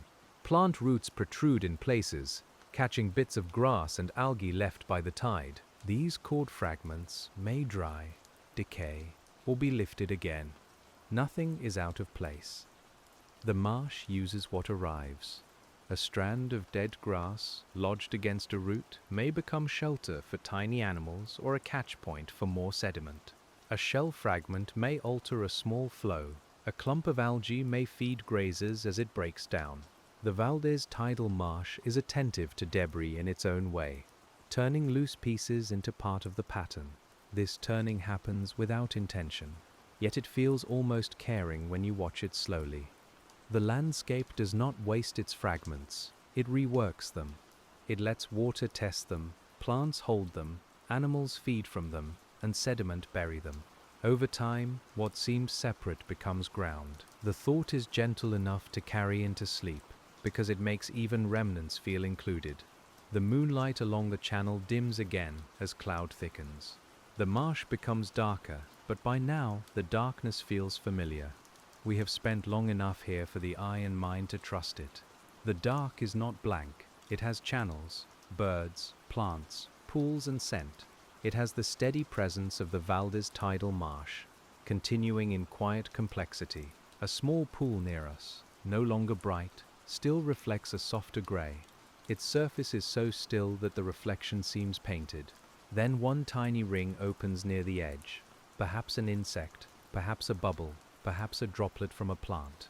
The ring moves outward, fades into the rim, and leaves the pool smooth again. The entire moment takes little time, but it deepens the calm. Such rings are perfect sleep images. They begin from a point and widen until they disappear. A thought can do the same. It can arise, expand, lose definition, and merge with the larger mind. The pool does not chase the ring after it fades. It simply remains ready for the next touch. The VALDES Tidal Marsh teaches non-attachment without ever naming it. The tide is lower still, but not absent. It never becomes absent from a tidal marsh. Even when surface water withdraws, salt remains, moisture remains, channels remain, and the promise of return shapes everything. The plants grow according to it. The birds feed according to it. The soil chemistry turns with it. The VALDES Tidal Marsh is tidal even in its driest exposed hour. This means the sea is present in the mud. It is present in the taste of salt on the air. It is present in the thick leaves of the plants and the feeding behavior of birds. It is present in the sediment layers and the winding channels. The sea does not have to cover a place to be part of it. Presence can be subtle. That subtle presence feels similar to rest before sleep. Sleep may not have covered you fully yet, but it is already shaping the edges of thought. It changes the pace. It softens the senses. It makes images drift and sounds blend. Like tide water in marsh soil, sleep can be present before it is visible, rising quietly through the spaces below awareness. The channel gives a soft, continuous sound, and the exposed flats remain almost motionless. You can stay with that contrast. Movement in one place, stillness in another. The mind does not need to choose. It can let the sound move while the body rests. It can let the tide leave while the marsh remains. Both are true, and both are peaceful.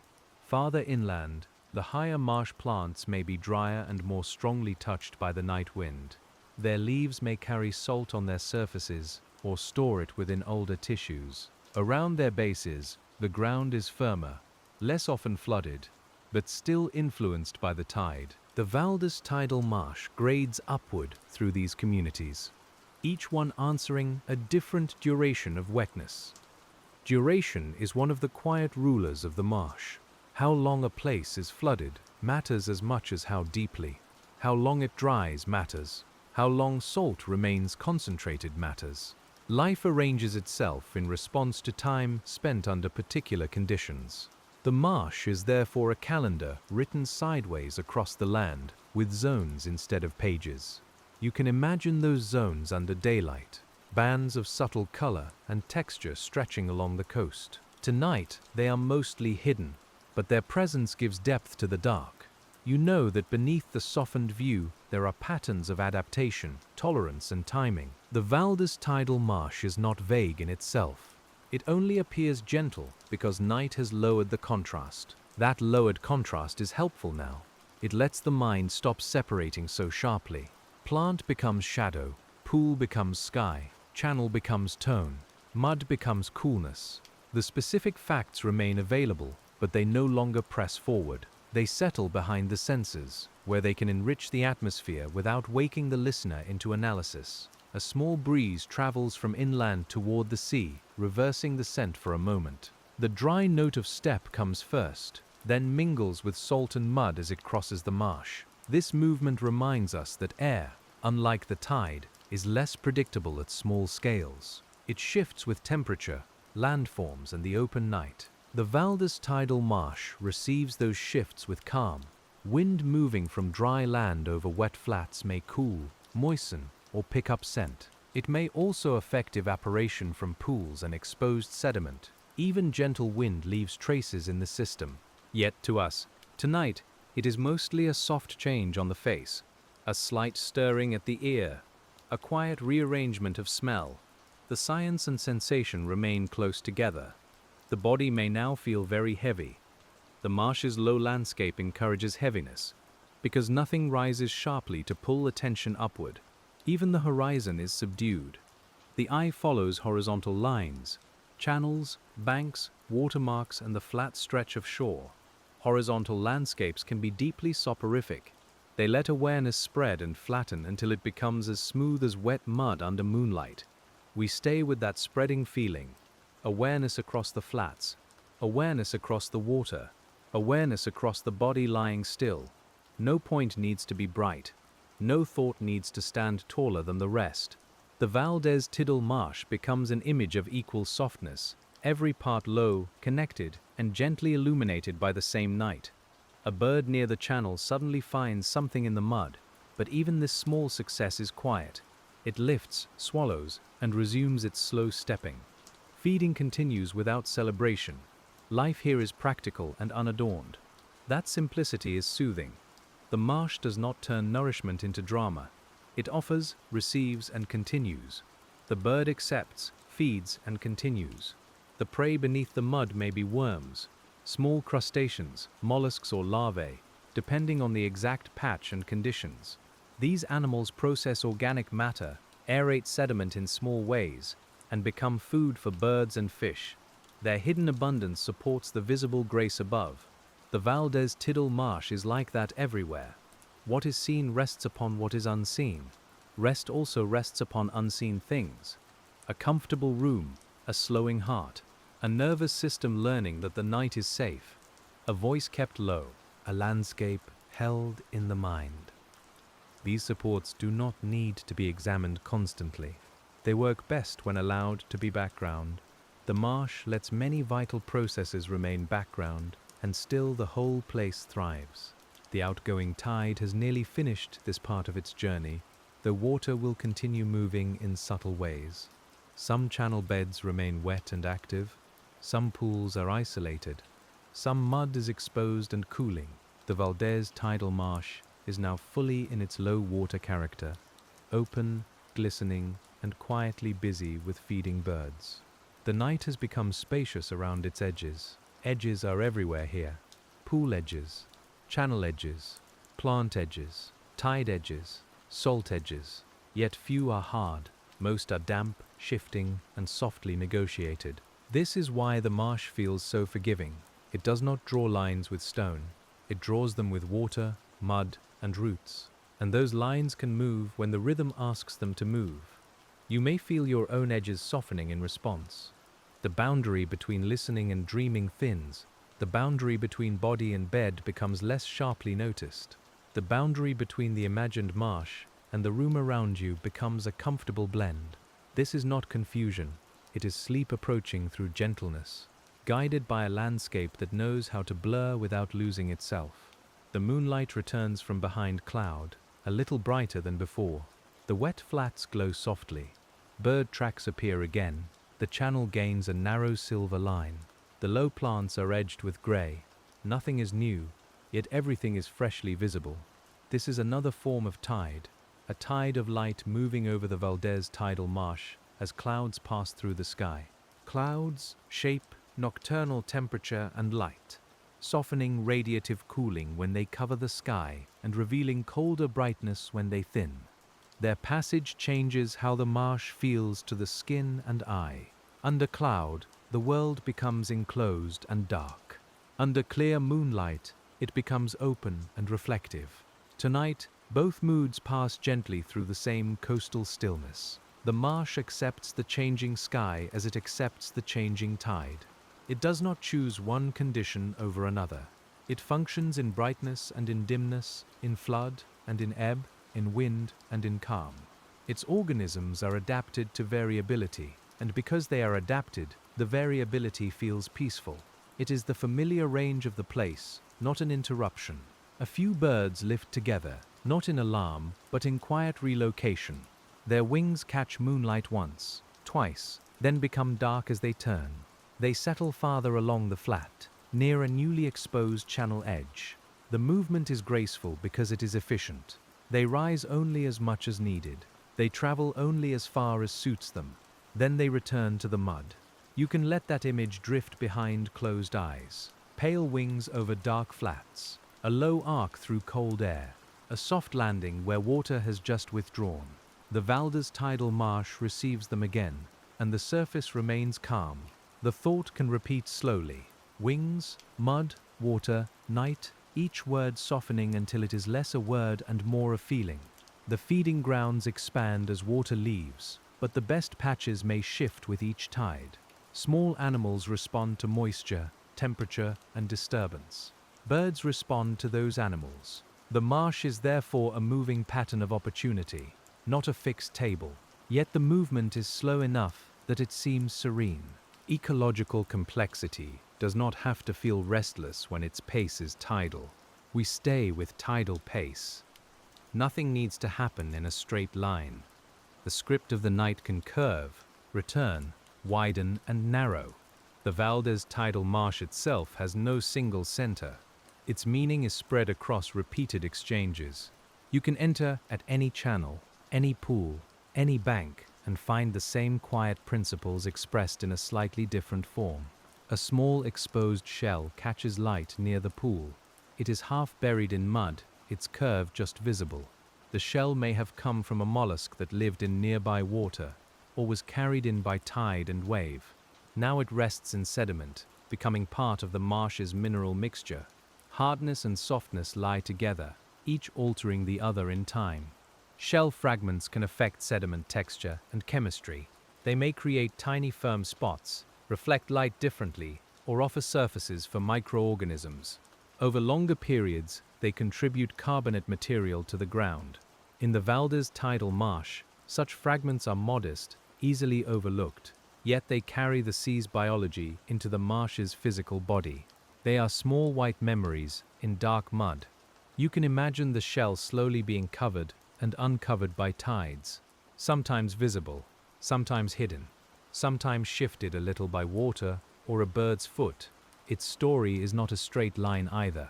It participates after death in the living system, becoming habitat, texture, chemistry, and eventually part of sediment.